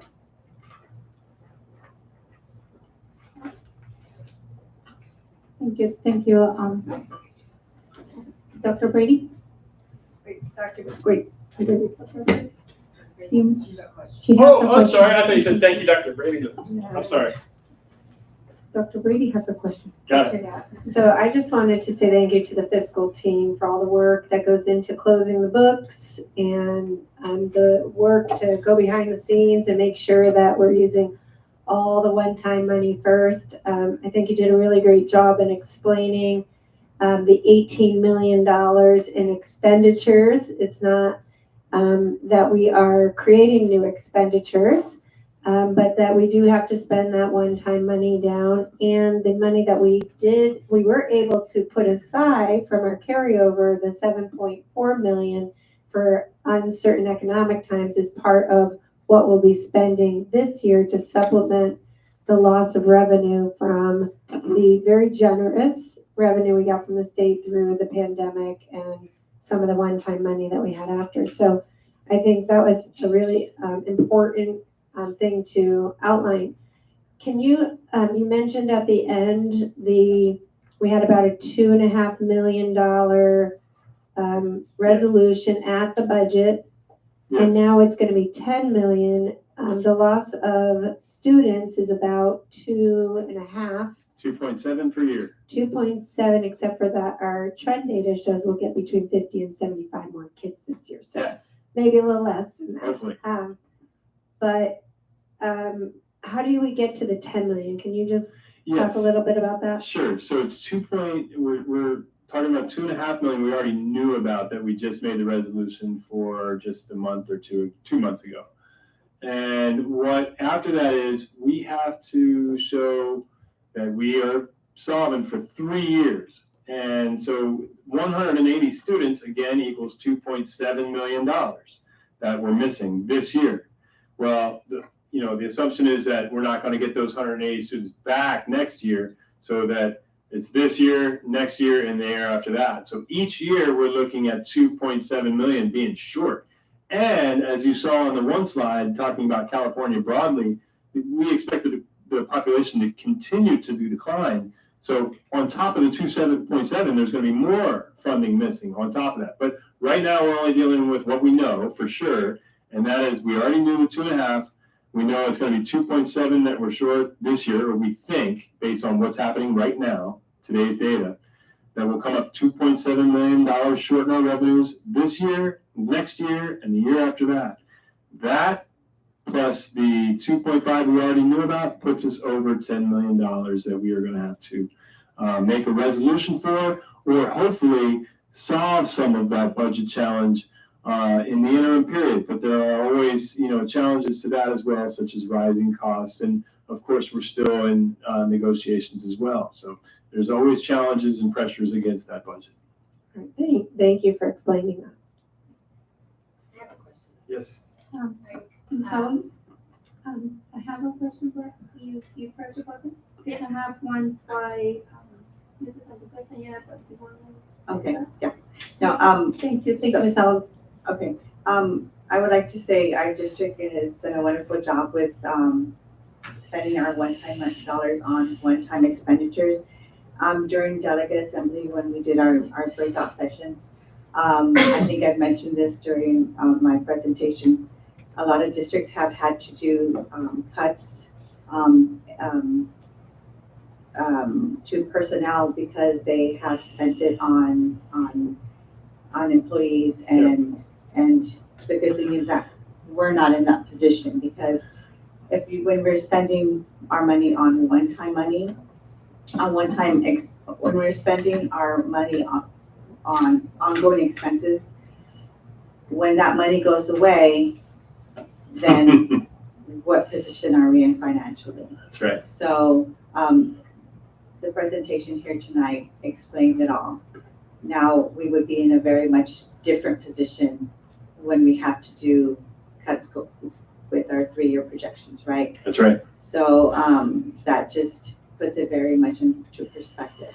Yes, we are working hard as a team, as a executive cabinet, as a board, I know as well, to do everything we can to avoid reductions in force. As you mentioned, other districts have had to go there already. Even some in our own county have had to go to that route. But we've avoided it so far, and we're going to do our best to continue to avoid that. The challenges are large, and we have our work cut out for us. Right. But I concur 100%. Had we gone out and spent that money on people, we'd be in a much, much worse situation than turning around and having to let people go now. And it would have been a very temporary employment, which isn't a long-term, win, I don't think. Yeah, short-term investment for long-term expense. Yeah, right. And the other thing is, I know that another thing that we had spoken about that CSB was going to look into as far as extending the deadlines for like the ESSER funds and so on. Yes. I didn't see anything come across in terms of them getting very far.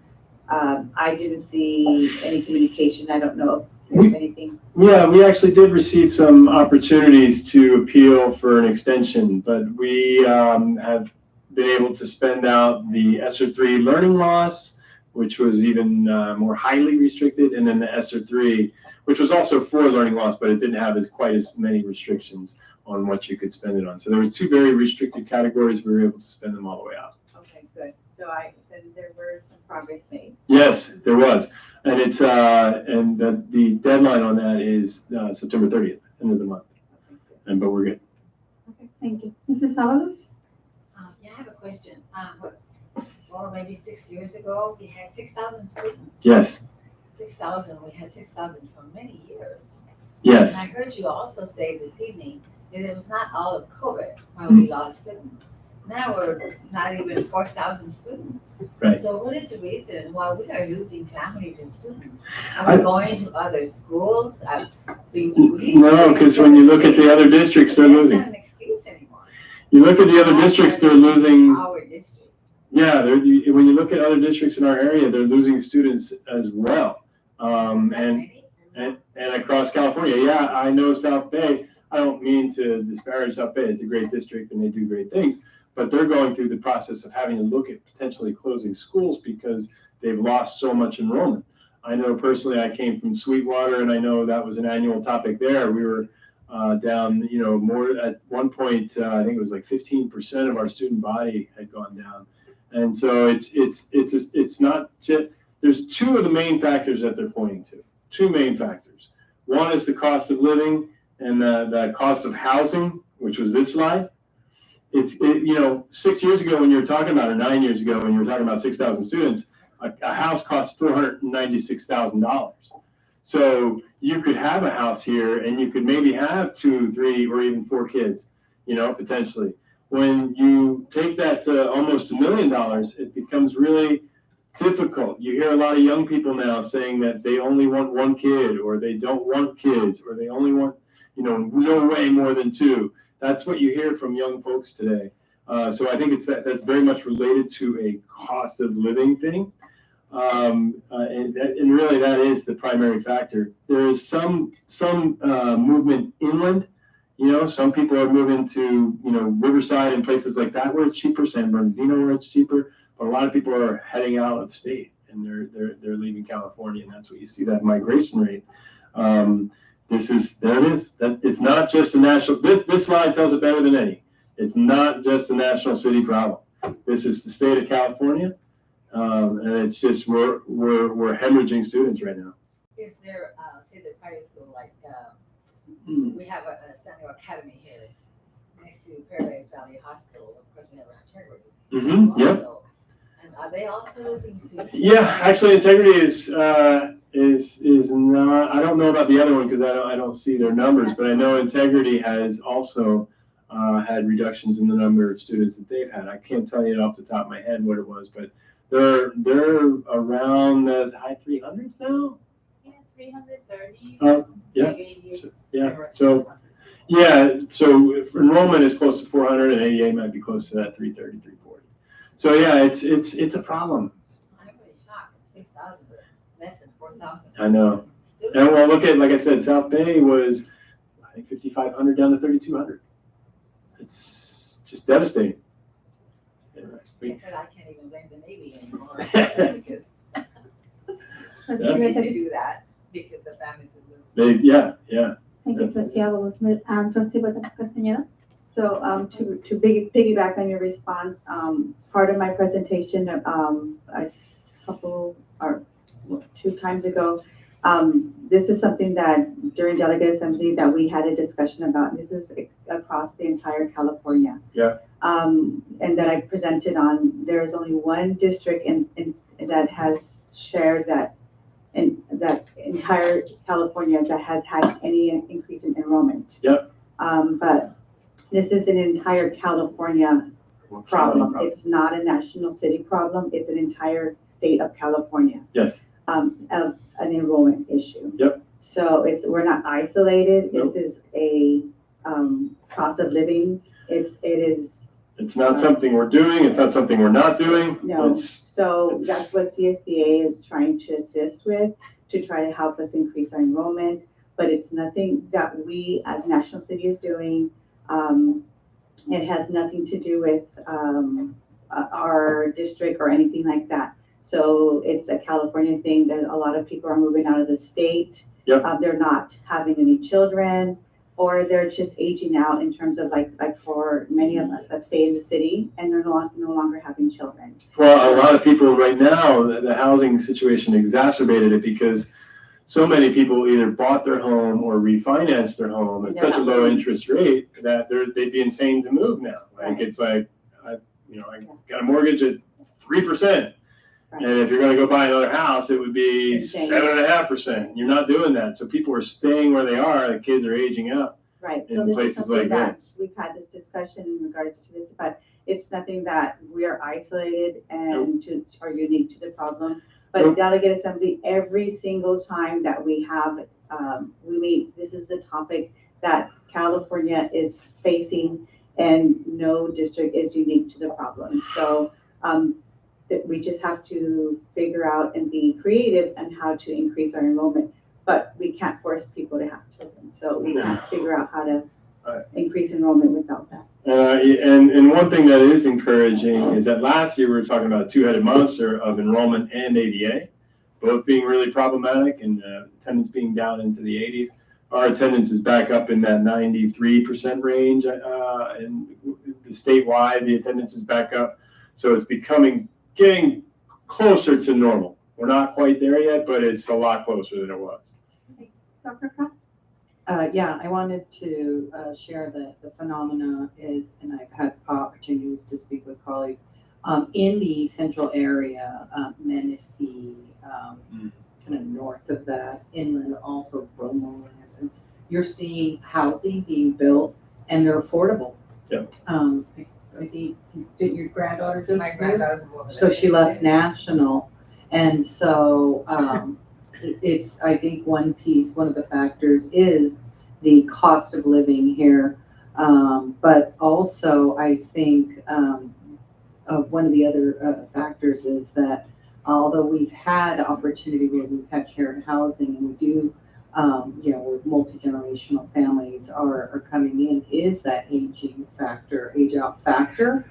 And I think with respect to our district, as we've shared, we really try to promote really wonderful features for our family. We have our expanded learning programs. We have we have a camp program. We have a lot of programs to give our students and our families an amazing education, but we cannot battle the cost of living here. And We've also had families who actually don't even leave California. They might have to move in with family members, in another area of San Diego. And actually, I get a lot of requests for them to stay, because our district offers so many wonderful opportunities that are very helpful to our families. We take, we put them as a priority. So I think in terms of services, we do as much as we possibly can. And as Dr. Burke shared, we work as a team to allocate the funds directly to the student services. But again, they can't compensate if, your rent is $3,500 and suddenly goes up to $5,000. And so it hopefully will start seeing some sort of a balance coming out. Thank you. Dr. Brady? Yeah, I just wanted to add one more piece to that puzzle is that there's not a lot of availability for housing in National City. So if you look, a lot of people want to live here. A lot of people want to come here. And those who can afford, they want a house for their family with one of those big, beautiful yards that National City has to offer. But like you mentioned, if you have a great interest rate and your kids are grown up, you may stay in that big, beautiful house with that big, beautiful yard. And so we do see a lot of new apartments going up, but a lot of families are not moving into apartments. We do have a lot of younger people that are coming to National City and moving into those luxury apartments and bringing a nice vibe. But when they have their families, they tend to look for the house with the yard for their kids to play outside. And so until we see a turnover in houses, we are a very small geographic area. We have nowhere to grow and nowhere to build new houses. And unfortunately, there's not a lot of availability for homes in this area. And it's, it's unlikely there'll be a great migration of home sales and resales again until interest rates get back down. Probably in that 4 to 5% range would be enough to convince people, okay, it's time to sell and cash in on whatever they made in that time. So, but I don't think before we get into the 4s, I don't think you'll see that type of migration. Thank you. Mrs. Sábalos, do you have another question? Your light's on. No. Oh, thank you. Yeah. Right. Thank you, Dr. Burr, for the presentation. And this is an overview. I just want to add, knowing the fact that COLA last year was 8.22 and now it's down to 1.07. So that created a big factor of concern. And COLA is set nationally. That's a federal figure that gives us Just that to put it out there in the air that it's going to be something to, not a concern, because I'm I'm strongly believer that we honor our teachers and, we're fully aware of the cost of living and this is what we're going to get. I'd rather like to receive this and nothing. So that's something to just to put it out there. Thank you. That's a good point. Thank you very much. Let me clarify quickly. It's set in California, but it's based on national numbers. Thank you. Thank you.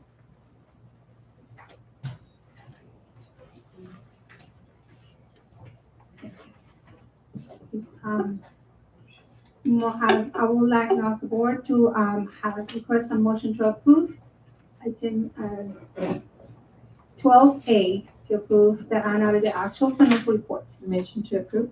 I second the motion. I have a motion by Trustee Benito Castañeda, second by Ms. Avalos. Please vote.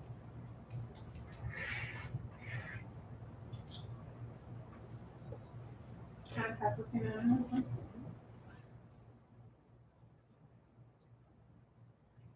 Item 12B, right? It's 12B, sorry. It's okay. Got it here.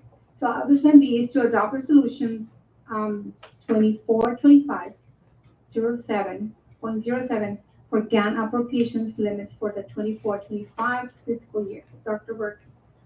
Yes, the GAN limits, it's budget numbers that were essentially set in the late 70s that they had kind of like Prop 13. They had another prop the next year, Prop 4. So Prop 13 passed one year, Prop 4 passed the next year. And what it did was set limits on how the state can spend their money in all these different areas. And we are still beholden to that. There's caps on what we can spend. And this is just saying that we agree, we understand what the caps are for National School District, and we're gonna honor the law and stay within the bounds.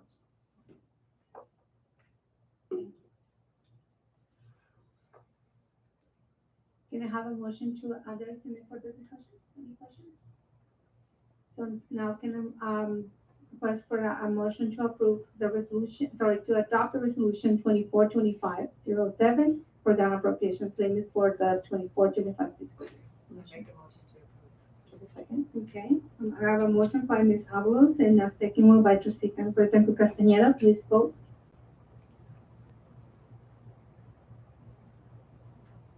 And it passes unanimously.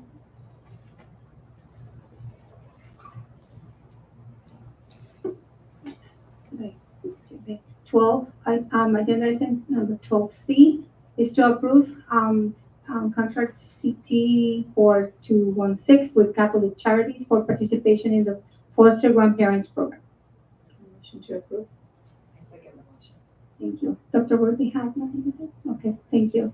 So I have a motion by, Mrs. Avalos and, a second by Trustee Betancourt Castañeda. Please vote. Besides.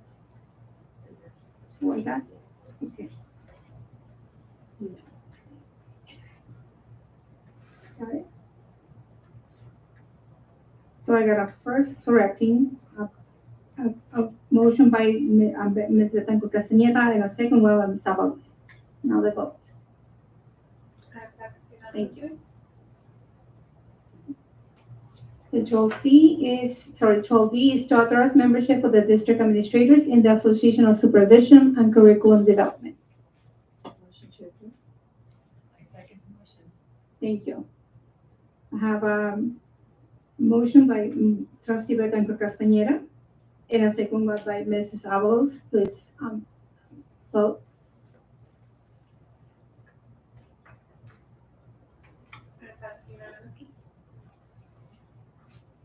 Item 12E is to authorize the Assistant Superintendent Business Services to advertise for landscape projects at various sites. Motion to approve. I second the motion. I have a motion by Ms. Trustee Betancourt Castañeda, and I have a second one by Ms. Avalos. Any questions? Please vote. And it passes unanimously. This is the one before that one. The board workshop, item number 13, was pulled out for next agenda item. It should be addressed in a future meeting. Agenda item 14, right? One more. Yeah. Item 14 is board cabinet communication. Mrs. Avalos. Well, first of all, it's always an honor to give a certificate to any one of our employees that are here, and especially to our resource specialist teacher here at Lincoln Acres. She seemed to have such a passion and only being here for a few years and is doing a wonderful, great job. And I want to thank her for liking National School District. I think that's great. It was very impressive to see the children speak. I've seen a lot of them speak with their hands, which I thought was really good, as they raise their hand and put it down. And that's the way I speak sometimes, waving my hands all over the place. And they did a great job. And their campaign, and like they said, maybe they could do our campaigns. We might win. Just they're winning, right? They've got all that experience. I liked it when all of them, several mentioned kindness. That was a very important word that they used, kindness. I thought that was very good. I listened to that. And the Environmental Coalition that was here to speak, I belong to the Seneca Organizing Project. And we also did help a lot of environmental things going on here in National City. As part of SDOP, we were able to close down a lot of auto and body paint shops that we gave them the opportunity to come to code. And it took us 7 years to actually close them down. We said, come to code. And I was one of them that was outside in the bushes taking pictures when they were working on Sundays when they weren't supposed to be working and throwing their things into the gutter there. And we did close down, especially one that was right across the street from Kimball School. It was an auto body paint shop. They were not up to code. And I know all of them that were closed, which they didn't like me. because I would go there and speak to them and let them know, they have to come up to code. But I think it's great that they're doing their job because it's a good thing that we don't need anymore. We do have a lot of children with asthma, not only children, but a lot of adults that are suffering from many diseases that are caused by environmental, especially when they took for the things that are going through. We don't need those gas guys or trucks to go buying and spreading all the wrong fumes into our houses. So also, as part of National City, I belong to the OT&C Foundation. As you all know, I was raised in National City, right across the street from Kimball School. Every other year, we have a big reunion with all our families that lived on McKinney and Wilson and Coolidge and Harding Street and all of them. And we honor our oldest residents. Our oldest resident here in National City is 101 or 102 years old, and she will be honored. And it's a chance to come and see your family, your cousins, your uncles, people are coming from different states to come to have a reunion here that graduated from high school and went to our schools here and the 10 schools that we have. Didn't necessarily have to be Kimball School, we might have gone to Central School, but we're all from National City. And we have our meetings quite often. So I've been a member for many years of the OTC Foundation. Hopefully, those that are listening out there on TV or wherever you're at on your computers, please come to the OTC Foundation this Saturday, the 14th at the Casa de Salud from 10 to 5. We will have some of our own National City children, our pom-pom girls, and musicians and stuff that will be there. Come and visit us. The food's going to be great. The entertainment is wonderful. And if you'd like to dance, you might even want to dance. Thank you so much. I want to say happy birthday to the September ladies here, because it's also my birthday too. So thank you. That's it. Trustee Blanco Castañeda. Oh, wait a minute, I have one more thing. I'm sorry. Probably those that have been here for a long time, that you might know, Kathleen Fiskner. She passed away. She passed away in July, but they just had her ceremony at September the 9th. And I did go to her funeral. You probably don't remember her, but she was here for many years and she did a great job. And it's true what they say, that at funerals, you see people that you haven't seen in years. I was very glad to see highly respected people, former superintendents that worked here in our district, former principals that were here in the district. And it's a sad thing that we had to see him at that time, but it's been so long that we hadn't seen them that I was glad to see them. It was her funeral was her services were very well attended. It was standing room only. And I hope she rests in peace. She was a great person here for National School District. Thank you. Trustee Blanco Castañeda. Thank you.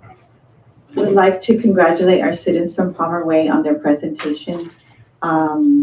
It's, as I mentioned, it's never easy to come and present in front of anybody, especially coming before the board and presenting in front of us. So thank you to Melanie Vargas, President Melanie Vargas, Mia Lopez, Director of Activities, Valerie Burgos, and Landon Goldberg. And I would like to also say the fact that they continued to say the word kindness. A lot of us adults can really use a lot of that in our hearts. So I'd like to say thank you to them for having that word continuously shared or expressed throughout their presentation. So thank you to those students, because it does really mean a lot. Welcome to our new employees, to the NSD family. Look forward to seeing them around campus. Thank you, Dr. Burke and the team, for all the work that was put into the presentation. Arena, for being here tonight. And I know that you were definitely a part of that presentation. And I know Dr. Burke presented, but I know you're always behind the scenes, and maybe you will also present. I know you were presented one time and maybe he'll lose his voice one day and you can present. But yes, thank you for all the work that's put into it. It would definitely go fast. So maybe he'll lose his voice. No, I'm kidding. Thank you for the speakers that came here this evening from the coalition for the valuable information. I know it's important for us to hear the Environmental Coalition because it is important to know what's going on that is impacting our families. Let's see. I know we won't be we potentially won't have a meeting before break, so hopefully everybody has a wonderful break before we might not have a meeting, so a restful break. And let's see, what else do I have here? Let's see. Congratulations to Pauline Topete for Volunteer of the Month. She does pull not just double duty, she does do has multiple hats. Thank you to her and her entire family because I know, like I mentioned before, it's a lot of work and it takes away from her family. So thank you to her family as well. And Maddie Northcutt for Employee of the Month. When I looked at her, I was like looking at her mom. It was like, oh my goodness. But thank you. As you can tell, she is very invested in our district. It's just amazing. And so thank you to both of them because it's amazing on how much our employees just love being in our district. So thank you.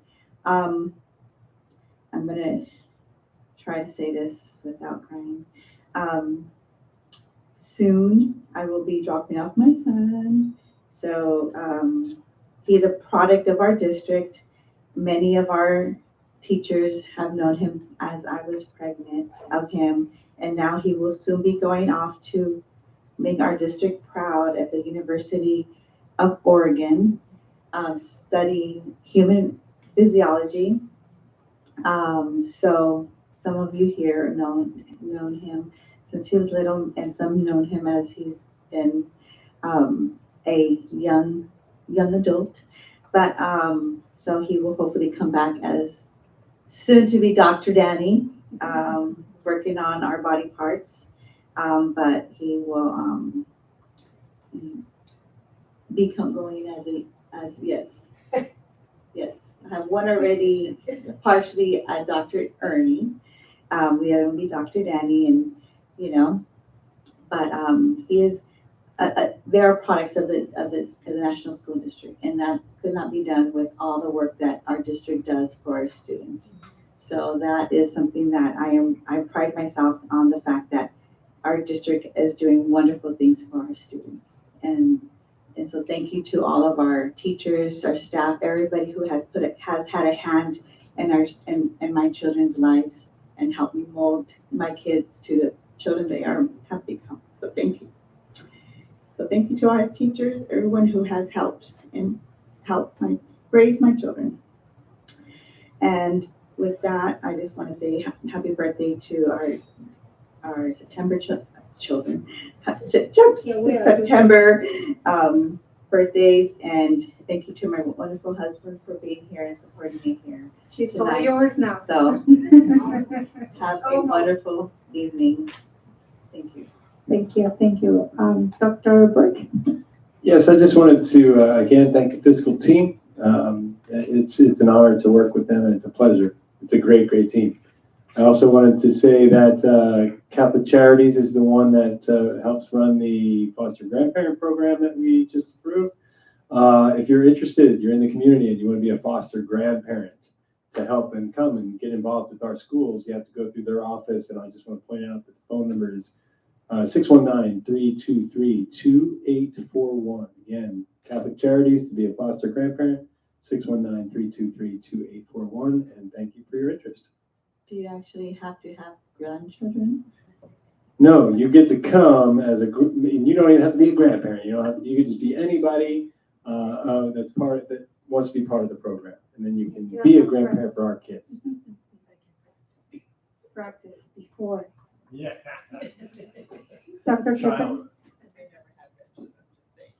I just want to say congratulations to the students at Palmer Way and for Dr. Segura for helping to coordinate and Nathan Bland to coordinate those great videos. It was very inspiring. I want to congratulate our new employees. Thank you for choosing National and for coming back to National for some.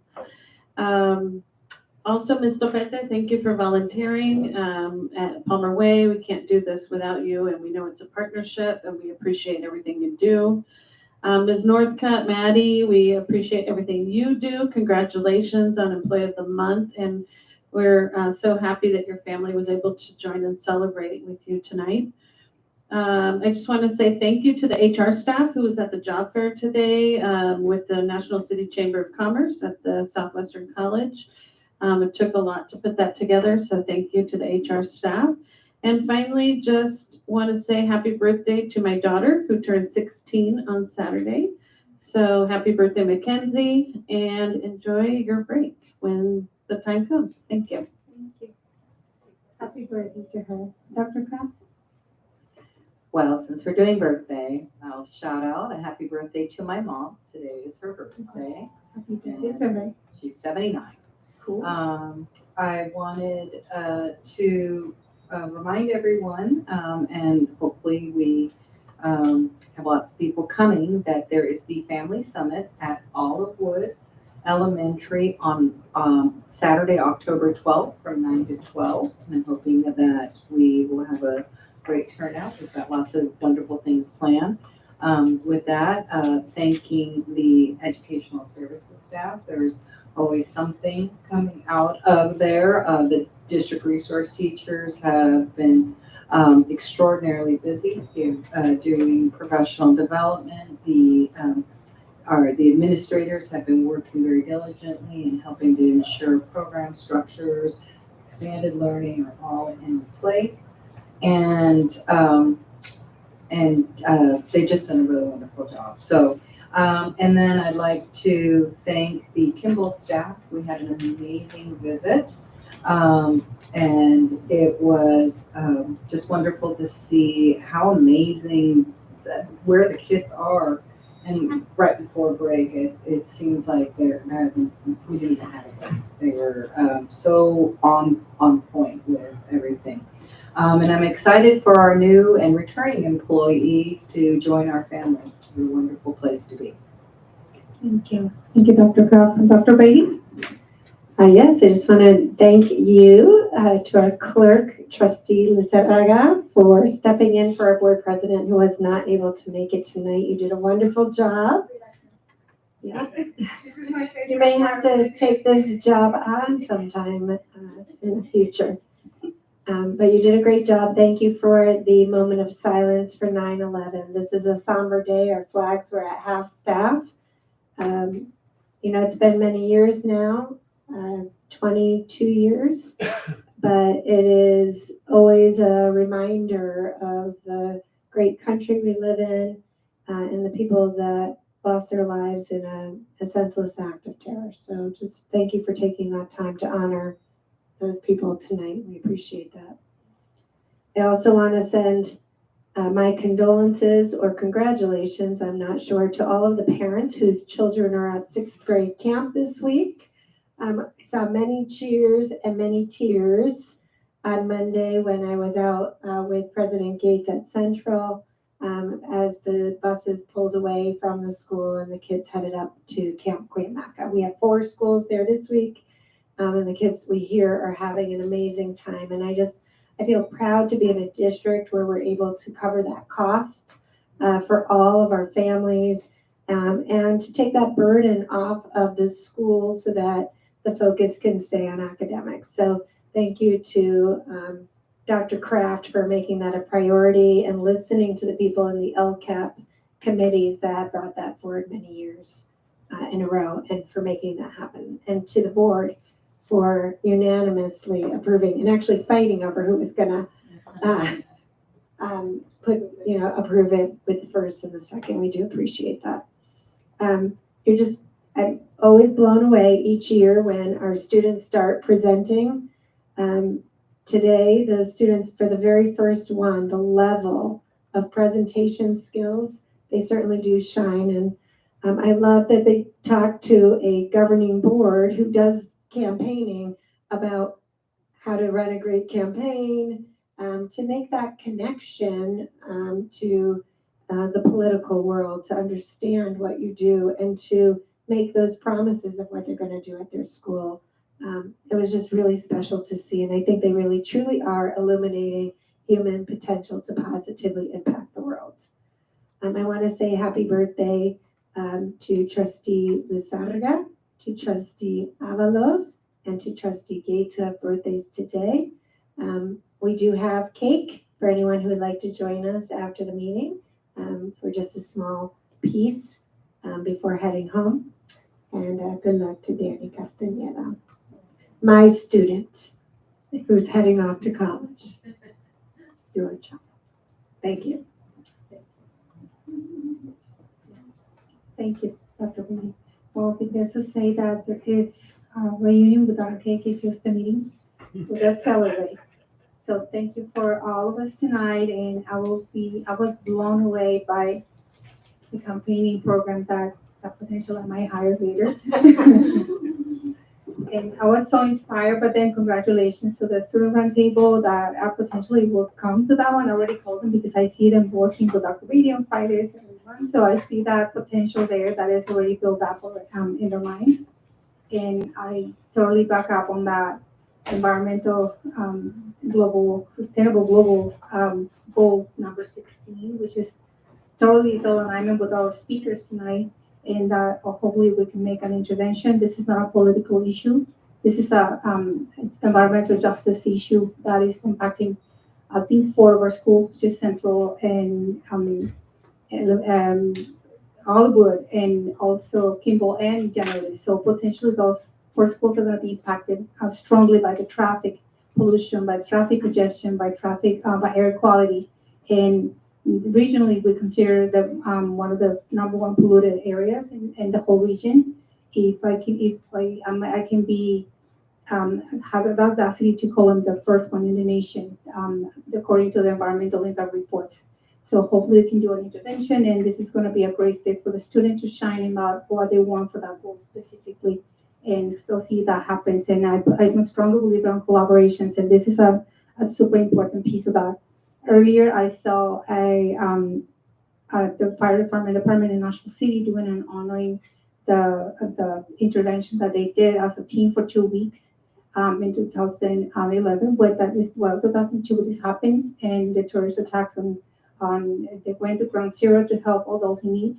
And one of them, part of their staff went there, and they have pieces of debris that they got, and they in honor for that one, they showcased it this morning on a breakfast on the fire department. So there's a lot of history and a lot of support from our little town to this type of attack, this type of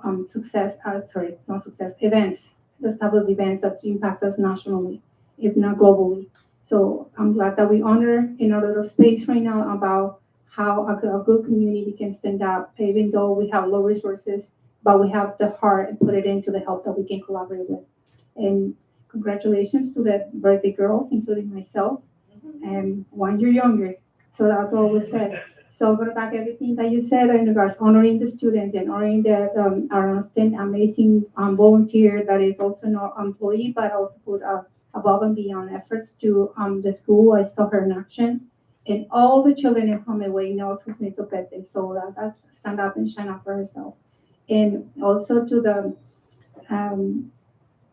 very beautiful lady that is Melissa Narkit, about how emotional she got because she enjoys to work with us, and you can see that, and she'll stand out about how we honor our employees as well.